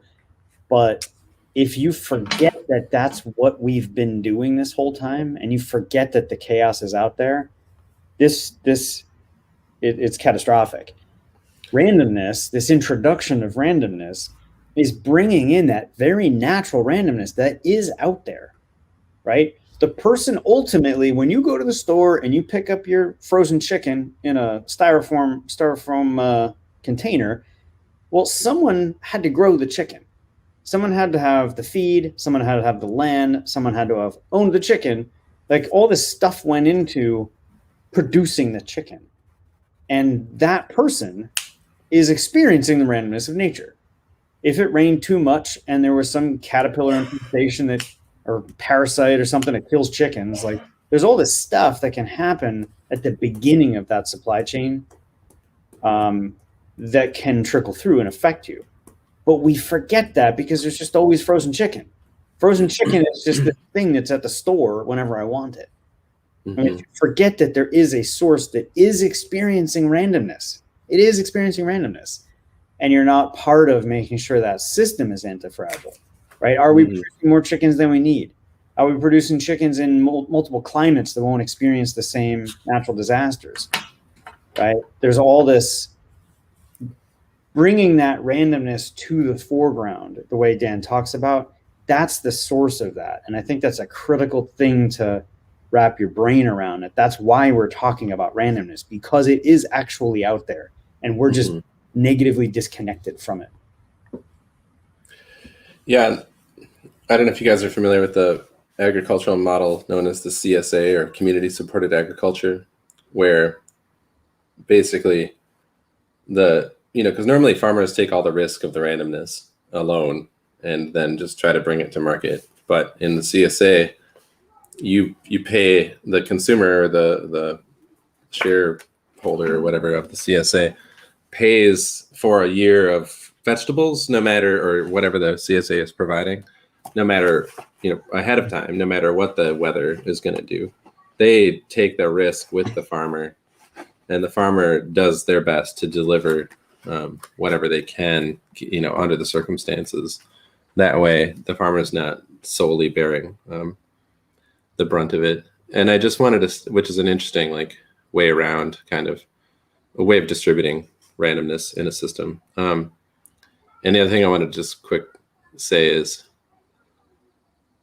our society's determination to slay the chaos monster, as you say, Mike. When it goes too far, ends up just inviting more chaos. It's like monoculture. I'm surrounded by cornfields right now, and we've got this giant monocultural thing, and there's a few ways in which this brings about even more chaos through this insistence upon trying to like establish this like really orderly production of grains. One thing is destroying the topsoil, so eventually the whole party is going to end when you can no longer extract anything more out of the ground. And the other thing is we've got like a crop that when it fails big because it's a monoculture. So there's at least two ways in which the humans' attempts to control and to avoid randomness and to maximize order end up creating just larger chaos that is totally uncontrollable, rather than accepting chaos, accepting randomness on a smaller scale. So the chaos is it's a time series problem, because the chaos will come. It's just it's not immediately apparent. So short-term expedient decisions, right? Short-term solutions without thinking long-term. Mm-hmm. And which is actually kind of here. I highlighted this after the fascinating things about anti-fragile systems is that they grow weak and die without disturbances. In a way, our pursuit of stability makes us dependent and far greater risk from black swan events that no one could have seen coming. Unfortunately, black swan events are far more common than we like to admit. So common, but infrequent. And that's the key piece to remember here. People get stuck in our own little, we know everything, we've got it all figured out, because we have maybe had it figured out for the past decade. But our sense of scale is trapped in our own shitty ego, where we just seem to think we've got it all figured out. And we forget that what happened 100 years ago is happening today again. But we didn't see it. I forgot about that. What we didn't figure out yet, our scientists will soon enough. Faith. All hail science. Yeah. Faith in science. Yeah. Well, and scientism. This may sound pedantic, but I think it's worth drawing this line really sharply. You're not slaying the chaos monster if you're not including independence for all the reasons you called out, Lovejoy, right? If it's almost a compulsive need to control and produce order, which ignores independence and forgets the purpose. If the purpose is to have reliable food, then monoculture is not the answer, right? So having that intention clear and sticking to that intention and making sure you're fulfilling that intention at all scales, it's a different problem than we're solving for now, and we are the producers of our own chaos. And I suppose the other statement that needs to be made there is there's natural sources of randomness. That's just the world. That's just how life works. And you don't slay that. You slay the impact of that on your life. You don't allow your life to multiply chaos. So when we say slaying the chaos monster, the monster has to come. That's nature. The nature is the monster. That's going to come. And then you've got to slay it, but the domain in which you're slaying it is in your life, in your society, the consequence of the coming of the randomness. This is a good, it ties to what you're saying. And our society is like a forest that does everything it can to prevent fire damage. It becomes so proficient at fire prevention and mitigation, bailouts, that people almost forget that forest fires are a thing. In the meanwhile, dead branches are building up on the forest floor. Eventually, a single spark starts a fire that no one can stop. And this time, the fire burns so hot that it sterilizes the forest floor and even kills the trees that are naturally resistant to fires. The forest goes from a thriving ecosystem to a desert overnight. And that's where maybe I'm having a negative reaction to even the whole slaying the chaos monster language, because it's like, we shouldn't be at war with chaos. I don't think. I think that's like a wrong way of looking at. I think that viewpoint is bound to end us in trouble. It's more like a dance. We have to give it. It's a give and take relationship with chaos or nature. We're not gonna defeat it. We're not gonna become greater than it. We are it in a sense, and we need to to learn how to. I think you said it really nicely in there, but I'm kind of forgetting the words you used exactly. It's about awareness, right? We stick our heads in the sand and try to la la la, everything's perfect just in time, but we lose it. We lack the awareness of this inevitable chaos that persists around us. So if we're not aware of it, if we just exclude our thoughts from going there, then we can't prepare for it. And that's where being aware of something, at least you can sort of mitigate. You can create interdependencies amongst our communities and plan. So I guess this kind of talks about this. We must exercise our community's ability to deal with change, or our communities will slip into dependency, and from dependency into exploitation, and from exploitation into tyranny, and from tyranny into genocide. That's not funny. Yeah. It's really not funny. It's just one of those many statements in this chapter. We can't laugh at it. What are we going to do? We're going to cry otherwise. So yeah. It is one of those extreme statements that if you look in history, it is completely true. This is just how it works.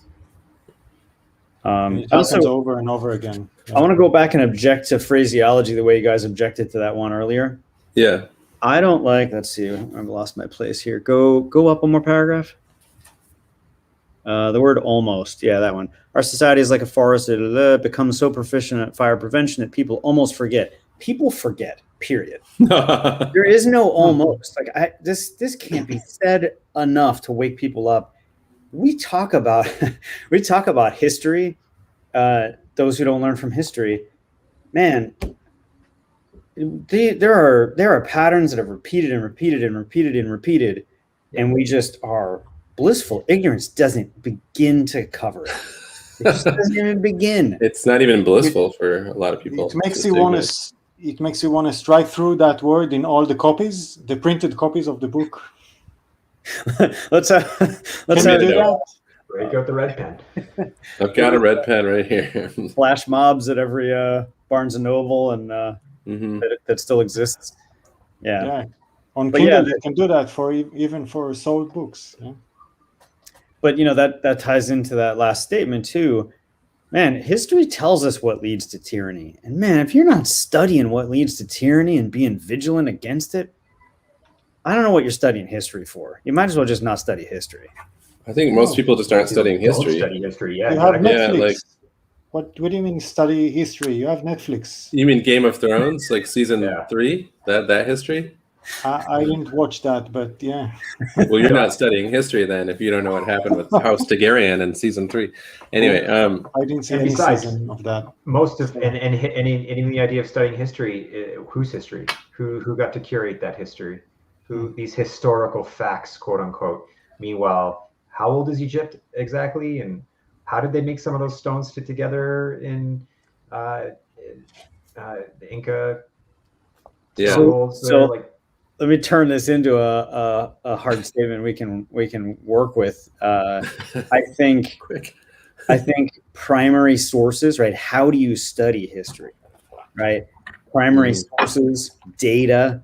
We're not used to being that critical, that discerning in our research, but history is just a matter of retrospective storytelling with subjective bias. That's how history happens.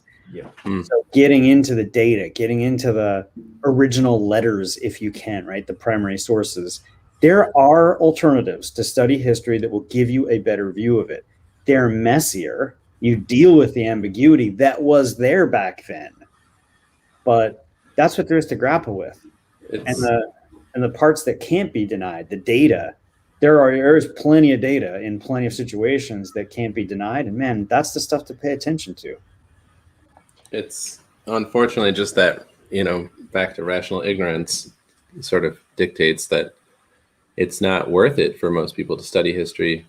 They're leaving that in the hands of people who should be studying history, but instead are studying ways to make a profit, ways to make short-term gains, and whatever, and so we've kind of outsourced our need to study history to the oligarchs, essentially the managers of society. And, it's in the same way we don't study like democracy, or how does democracy function? because someone else has got that figured out. I'm pretty sure, and that's what we do every 4 years, in this country. So it's a very abstract form of dependence, right? You're outsourcing your awareness of what's the term? Oh my God, I'm blanking. What's the classical education? Trivium. You're outsourcing your fundamental knowledge needed for society.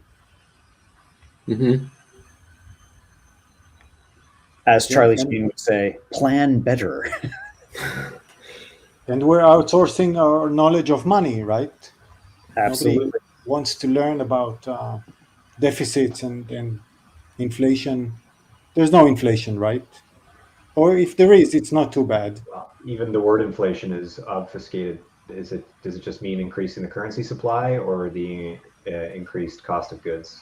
That confuses people. What are the goods that you're counting in that index? What are you leaving out? And hedonistic adjustments and all other bullshit they do to make it look more suitable. Okay, instead, this is one of Jesse's highlights. I'll read it for him since he's dropped off. Instead of imposing a flat import-export tax or a human-directed variable import-export tax, a community can impose truly random tax rates, 0 to 10,000%, talk about extremes, for truly random intervals, from months to years on all I think he highlighted this because it's a bit insane, on all products with different rates for each product.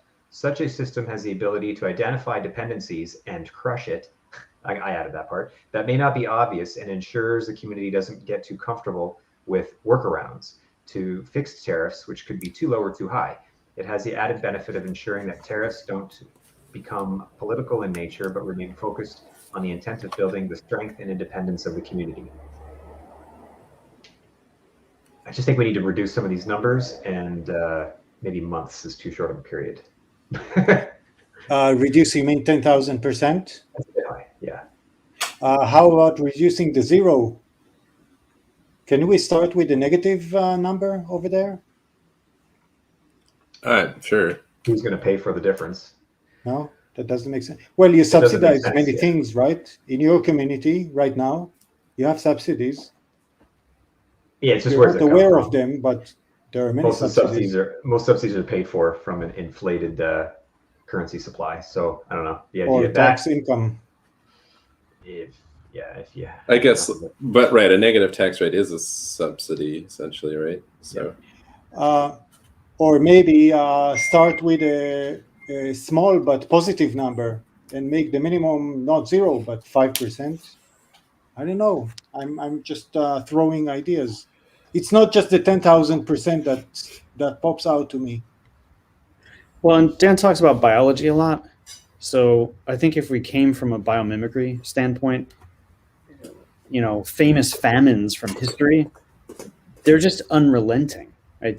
Nature can be just massively unrelenting sometimes. So I think the 10,000% doesn't scare me at all. I think it's appropriate. And I would put it on a scale of frequency, just like a distribution of earthquakes or tornadoes or famines or whatever. This could be set up on a scale of maybe we only see a 10,000% anything once a century or once a millennium. Or maybe we only see it for 3 days at a time, but it's really bad during that time, right? There's ways that nature acts that we should be emulating here for that reason. And really, what's the consequence? This is the other cool conversation I had with a really good friend of mine who was dug into the book this much. What's the consequence of this? What actually happens to the society? Well, you stockpile. Yeah, you hoard. Right? Well, hoard. Become independent in producing that item instead of importing that. You work hard to become independent in that specific item. Or you don't care about it and you stop consuming that. What if it's a tax on ice cream that's 10,000%? Eat less. So what? Listen, Mr. Keto, I like my ice cream. Well, you can have keto ice cream. It's interesting to consider the structural implications here. If I'm going to just make this oversimplified so I can say it, But if you produce a car and you stockpile 1 year worth of everything that goes into the car, you guarantee you can produce a car at whatever rate you produce cars for a year. Now, compared to just-in-time delivery as we do it now, that sounds ridiculous. But what should sound just as ridiculous, and I'm sure will be a shock to some people, but will be not at all a shock to plenty of other people, the vast majority of a small business economy right now, and a lot of large business in a sense, runs on 60-day credit. There are small businesses, the majority of them, if I remember the stats correctly, that if you took away the line of credit, the 60-day line of credit that they function on, they could not function the next month because they're so dependent on the credit. Use my credit to buy the supplies, to sell. I get money from the sale. I pay the credit back. They're not working ahead. They're not working on savings. They're reliant on a line of credit. Would you expect that? And do you think that's healthy? You know? As long as interest rates stay low, it's great. Yeah, I mean, I think it is. I think it can be healthy depending on the situation. This goes back to the interdependence feature, right? Like maybe you're a value-added product maker, so you rely on your neighbor to produce timber so that you can make houses for other people or something. But you don't necessarily have the capital or whatever to like buy it like upfront all this timber, so you get it on credit from your neighbor. And like in a neighborly situation, that might be totally normal. Like the neighbor knows that you have the work lined up, and they know that you can get the value out of whatever it is you're going to create to pay them back. And I think there are a lot of sensible relationships like that. I mean, even when we start getting out of cash money sort of transactions, but I hear what you're saying also, that like it becomes an overly it can become problematic. Well, let's come back to, I think it was Chris's point. What is capitalism? Right? It means there's capital around. It's fundamentally based on savings. We have completely forgotten this. But capitalism is based on savings. You build capital and then you go do something. That's the foundation of it. Now, not that it has to be that way. To your point, Lovejoy, if someone's willing to prepay you for something because they've built the capital and they can say, hey, I'm going to prepay you for this. And you're like, great. And you get the money and you buy the supplies. There's lots of different relationships. I completely agree with that. But when businesses just are, as a matter of course, dependent on 60-day credit to function, not just in a particular relationship, but all relationships, that's a very dependent system. And let's call out who they're dependent on: the banks, the source of the money. They're not dependent on people they work with or their consumers. Totally. I think, Mike, what we would like to think of as a healthy community with healthy independent businesses is to use that kind of line of credit just in the beginning of the business. But then the business should save some capital so he weans himself from that dependence on this banking system. Yeah. Which would just be an investment, just be an initial investment. It's not a line of credit. In yourself. Yeah. Either you work a job, extra jobs, whatever, and build the capital yourself, or you have an investor who comes in with the capital. But yeah, you're right. Save a little bit. Everyone, every entity, every level should be saving a little bit to make the next leap in production. And that's just not how this functions. Well, and then we have problems just like artificially restricted capital flow into like, the economy it's like, well, we don't control the money system. So like then savers are put in a precarious position, so it's like until we control the monetary policy, fiscal policy, we can't even have a healthy relationship with money like you're trying to describe. But anyway, I digress into other matters. Well, we're just Kiyosaki enough in the weeds here. Kiyosaki loves to say savers or losers. And that's what he means, right? It comes back to these two sentences. Control over money is control over all financial transactions and all savings, right? Mm-hmm. Anyone who doesn't understand how control over money is control over all savings, you're missing out. You're missing a big piece of the puzzle. That's hard. I mean, admittedly, right? Hard to get your brain around. It's hard to learn, but it's just critical knowledge, foundational knowledge. Speaking of ancient proverbs, this one's worth reading. For the want of a nail, the shoe was lost. For want of a shoe, the horse was lost. For want of a horse, the rider was lost. For want of a rider, the message was lost. For want of a message, the battle was lost. For want of a battle, the kingdom was lost. All for the want of a horseshoe nail. In other words, a single, apparently insignificant dependency can bring down entire kingdoms. Since no one is able to map the complexities of all possible dependencies, we should assume that anything could become a dependency. Random tariffs may be far more effective at identifying a hidden horseshoe nail dependency before it brings down the kingdom. And if this sounds too abstract, go read the news. It's not even a matter of history at this point. Go read the news for examples of this. It's out there. I'm telling It's you, the happening. shipping trade journals, like put them by your bedside. They're great. Which is, I gotta ask, I can't just leave this. So could you name a shipping, should I actually want to do this and go find something? Could you give me the name of one? Because I don't even know what that means. Yeah, I used to actually read them because I worked on tugboats and container ships, and so they were around all over the place. But yeah, like the Journal of Shipping and Trade. There's container shipping and JOC. They're out there. Some of them are free. You could just tell them that you're like in the industry. They'll send you a copy. I will read at least one for you, Lovejoy. Some of these are kind of expensive. I'll find you the best one that's actually kind of entertaining. I'd appreciate that. Yeah. I used to read about sailboats and yachts, but that's not the same thing, right?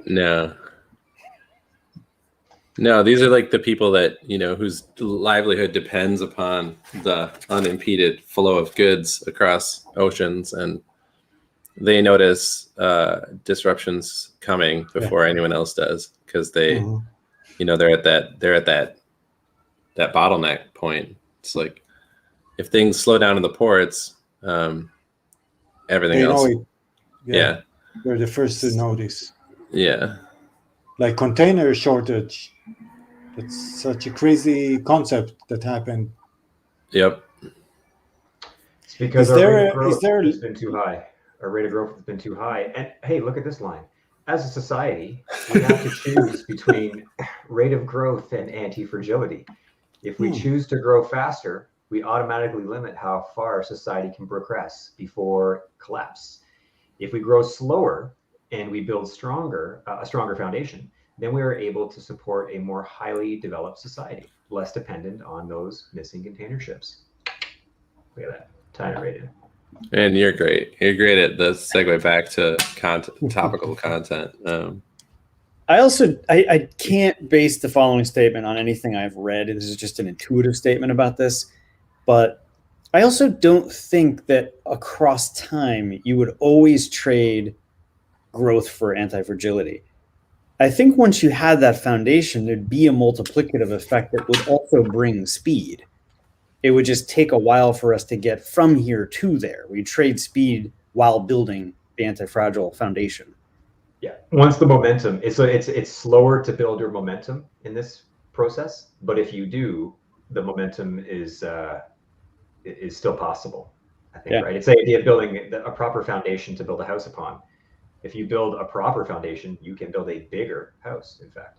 Yeah. It's like the small company relying on the 60-day credit and not wanting to save because that will slow them down, and keep on relying on that 60-day credit forever. It's also maybe just worth mentioning that growth is not like the ultimate aim. Heresy, witch. Growth. Yeah, right. Put me on a stake and burn me. How dare you? We're we're seeing like the earth being stretched to many limits in terms of like how many different areas we can grow into and expand our industries. And it's not clear that, infinite growth is possible on a finite obloid sphere. I threw that obloid in for you, Chris. So you didn't have to correct me. No, it's accurate. It's 20 kilometers wider at the equator. Yeah, like we have finite resources, so we can't just grow infinitely. So at some point, I think we need to like understand as a species that we have to respect certain limits, and kind of hang out with the rest of the species on the planet that are already respecting limits. And growth of what? See, this is it. I got a great tie. So, I mean, you just mentioned a second ago that when the business owner is dependent on 60-day credit, that it just persists. The problem is it grows. That credit grows. It's not growth. It's growth of credit. That's our problem. We have growth. Oh yeah, it's growth of credit, because that's business owner who has 60 days dependency on his net payments. He also has a shit ton of debt that's behind the scenes that maintains his business and allow his business to grow because it's based on debt. Or these Amazon and Google examples. Amazon's a better one, and even Tesla, where they were able to operate at a loss to capture market share, to force dependency, and that growth was all predicated on debt. So our problem is debt, and it goes right back to Mike, what you said earlier, which was a comment that came early in the book about basically the monetary system and how when you control the purse strings, you control the laws, and you control everything for that matter. So yeah, growth of debt is the overarching problem. We're fat and happy, aren't we? Yeah, until chaos comes and our inability to grasp history and proper concept of time horizon, because we're stuck in this idea of today is good and I don't give a fuck about tomorrow. I'm not fat and happy, but my cats are, and so that's something. Because of you, right? I know I'm able to provide fat and happy for them, but not for me. So how dependent are they though? Huh? Hugely dependent. Where's their independence? Hugely dependent. I wanted to ask you guys: is there a song from the nail story, the nail proverb? A song? I'm not aware. There's a song in Hebrew. Oh, really? Which is a really old song. I think you can find it on YouTube. Will you sing it for us? Why don't you just sing it for us? It'd be much faster. Go ahead. No, I can share the link if I find it on YouTube. It's hilarious. It's really ancient Hebrew, something ancient style. I wanted to hear you spit all over the place. I bet Chris has a lute in the background somewhere. He can just get his lute out and. A dulcimer. That's an older instrument. Dulcimer. Oh, even better. Yeah. I don't have a lute. Get your dulcimer. All right, boys, get your dulcimer. We're going to talk about secession. I have a mistuned dulcimer. It's more like we're the horse is in danger at this point, but I'll let me just beat a little bit more. So one other aspect of this whole business function dimension of the conversation is we've talked about line of credit and reliance on line of credit and how we're used to thinking about that, so it could be seen as logical. The other piece of it is if businesses had capital instead of access to credit, they, depending on how much credit or how much capital they had, could freely invest rather than maybe running into their line of credit and not being able to invest, just not having the money around. Relatedly, if you were operating on your own capital comfortably, A, you could continue to save and build for investment, but B, credit and investment, outside investment, are still available. So you could then go seek investment for an expansion. A functional, independent company could seek investment for expansion. An expansion that's justified by the ability to pay off the debt. Right. At properly priced debt, for that matter. Following up on that, Mike, if a company is independent and has their own capital, what are their options as compared to today with running on 60-day credit when a worldwide lockdown is in place?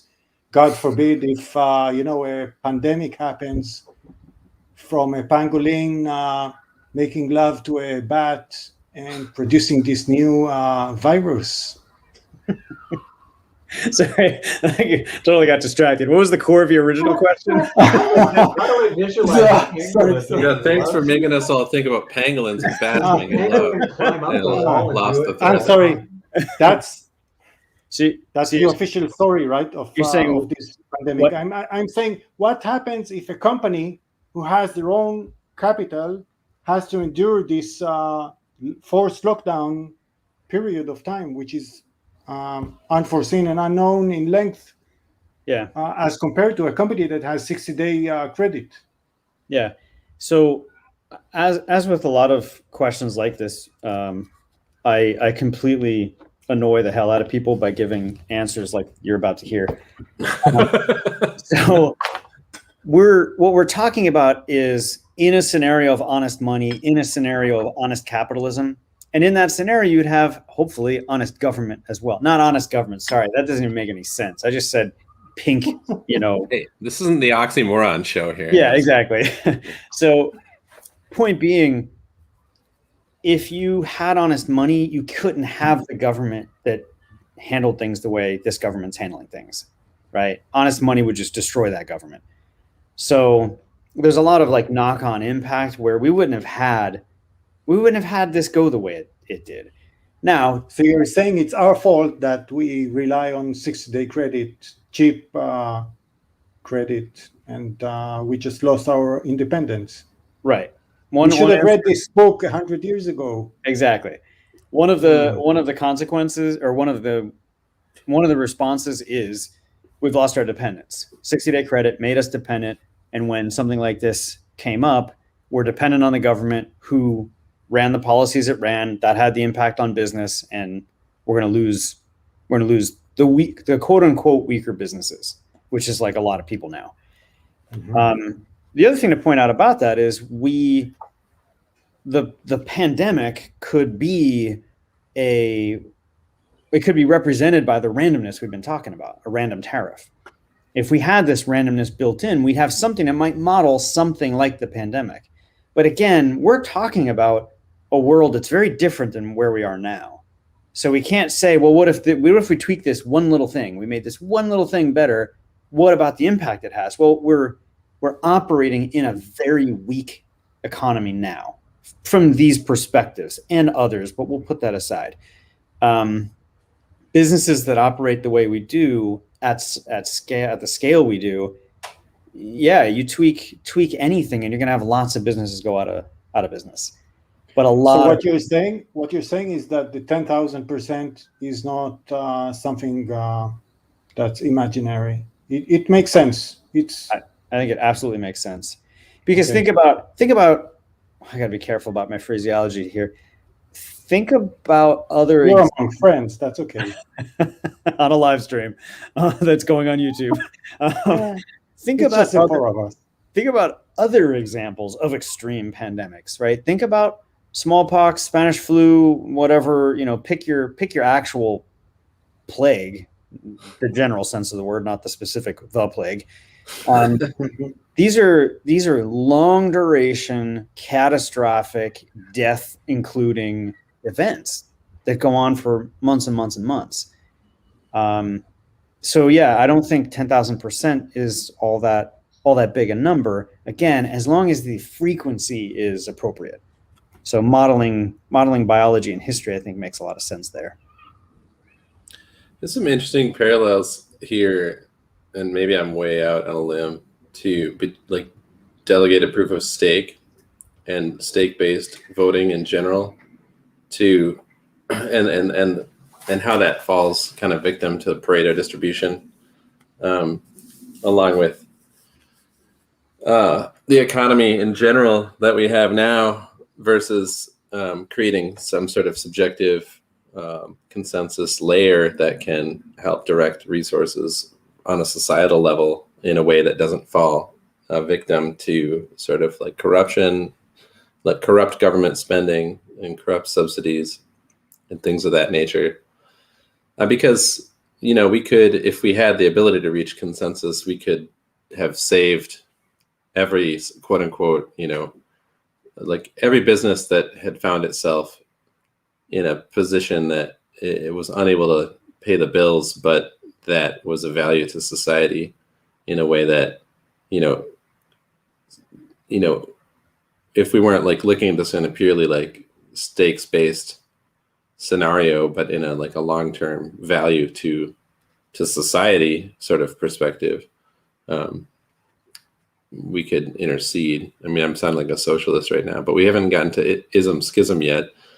And I don't think we're going to today either. yeah, I think we're maxing out on this chapter. But Yeah. Anyway, I just thought it was kind of interesting parallel when we're talking about like credit and, it's like we live in a world of monetary fiction, more or less, right now. And it's all human-made rules, and we can decide to adjust it however best suits, the continued existence of whatever game it is we want to play. Like, if that means not wiping out like a ton of small businesses, then that's a decision that humans can make. So yeah, the problem we have is an inability to secede from the monetary system. Oh, right. Hey, look at this. Independence is a necessary precondition for secession. And the ability to secede is necessary to secure independence. Just fits right in there. Amazing. You're the segue master today. I'm working on it. I'm gonna get you a segue NFT. You win today. I'm thinking of the listeners and our two faithful watchers. I know. So to throw in an example of the reality of even companies that have played by the rules and won for a long time have become dependent and failed. Japan had some epic examples of this a few years ago. I'm looking at an article from 2015, and it says last month the roughly 465-year-old seafood seller, I'm not even going to try to pronounce this name, filed for bankruptcy. Wow. Which came after the news last year that the 533-year-old confectioner Soragaya met a similar fate. Crazy. In 2007, after 1,429 years in business, the temple construction company Kongo Gumi ran out of money and was absorbed by a larger company. Jeez. I mean, like these are companies that made through an extraordinary period of time, and something recently was outside their tolerance, or something about their internal culture shifted in a way that made them more dependent. Mm-hmm. They couldn't resist. Yeah. Yep. Well, they couldn't compete with the endless free money. That's the problem. It goes back to the money spigots and the Cantillon effect. And if those companies are trying to compete via the traditional hard money principles, they can't compete with an unlimited money supply. They're going to be merged and then M&A'd by the printing press. It's bullshit. It kind of makes me think of when indigenous cultures are threatened to like become extinct, and people say, well, they should have just adapted. And you think to yourself, well, it's really that the conditions are changing faster than anyone's ability to adapt,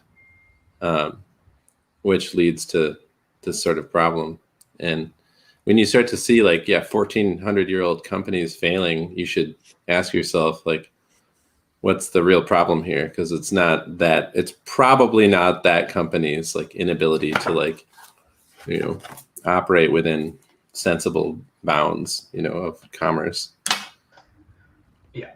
It's probably the situation is changing faster than anyone's ability to adapt. And if those should be the canaries in the coal mine, is our financial system punishing unnecessarily these long-standing pillars of the business community?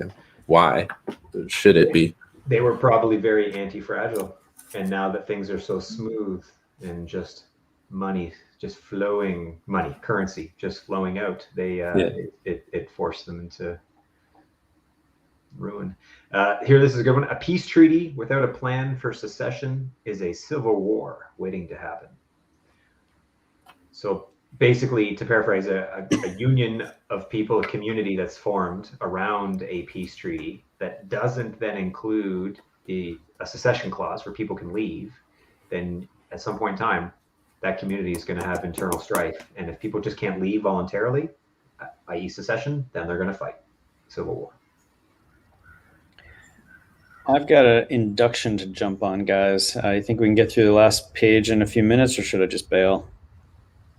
Oh, wow, last paragraph. We're right there. Yeah. Yeah. I was trying to like, what's a good summary?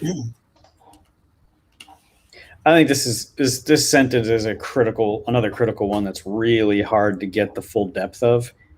But if people want to secede and there's no mechanism for that, if it is a peace treaty and you're no longer in line with it, you need an option.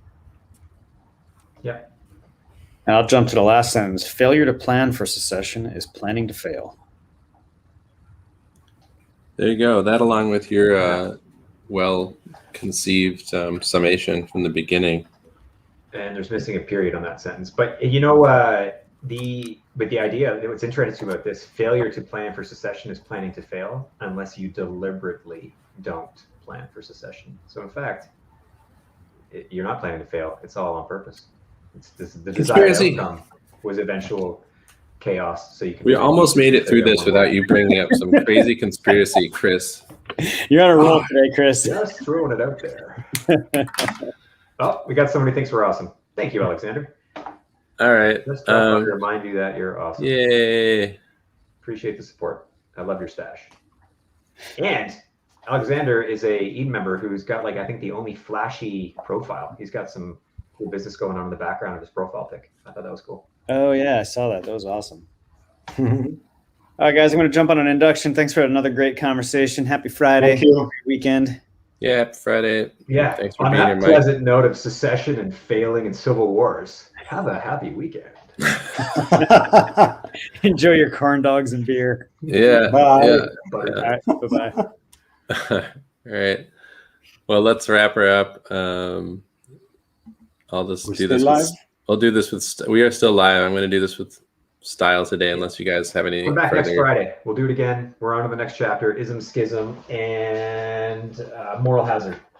Hopefully the lengths work out. I don't know, but Ism Schism, Moral Hazard next week. I think Ism Schism is like a very easy chapter to go over quickly. Yeah, we may even be able to do more. So at a minimum, we'll do maybe more. Unless we get like into big arguments and fights about politics. But Oh, I Moral don't- Hazard is quite short, so maybe we also dip into corporatism. Yeah, corporatism. Sure. So I say, yeah, we do Ism Schism. What, 3-chapter week, you think? Yeah, because Ism Schism, like you say, is actually pretty quick. I don't think we're going to spend a lot of time debating Dan's definitions of socialism, communism, democratism. Moral Hazard is short, and corporatism is like 3 pages. Okay. So we'll Yeah, just so leave we're going that to spend one. most of our time in moral hazard because it's a pretty deep concept. So maybe we won't go to court. We'll just leave it as a potentiality. All right, well, we'll see. We'll just have to play it by ear. Maybe we can get through 3. Maybe we can just only do 2. Sounds good. Good. All right. That concludes this week. Thanks for sticking with us this long. And if you did, you get this cool animation on the way out.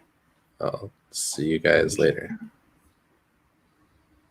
We just need music.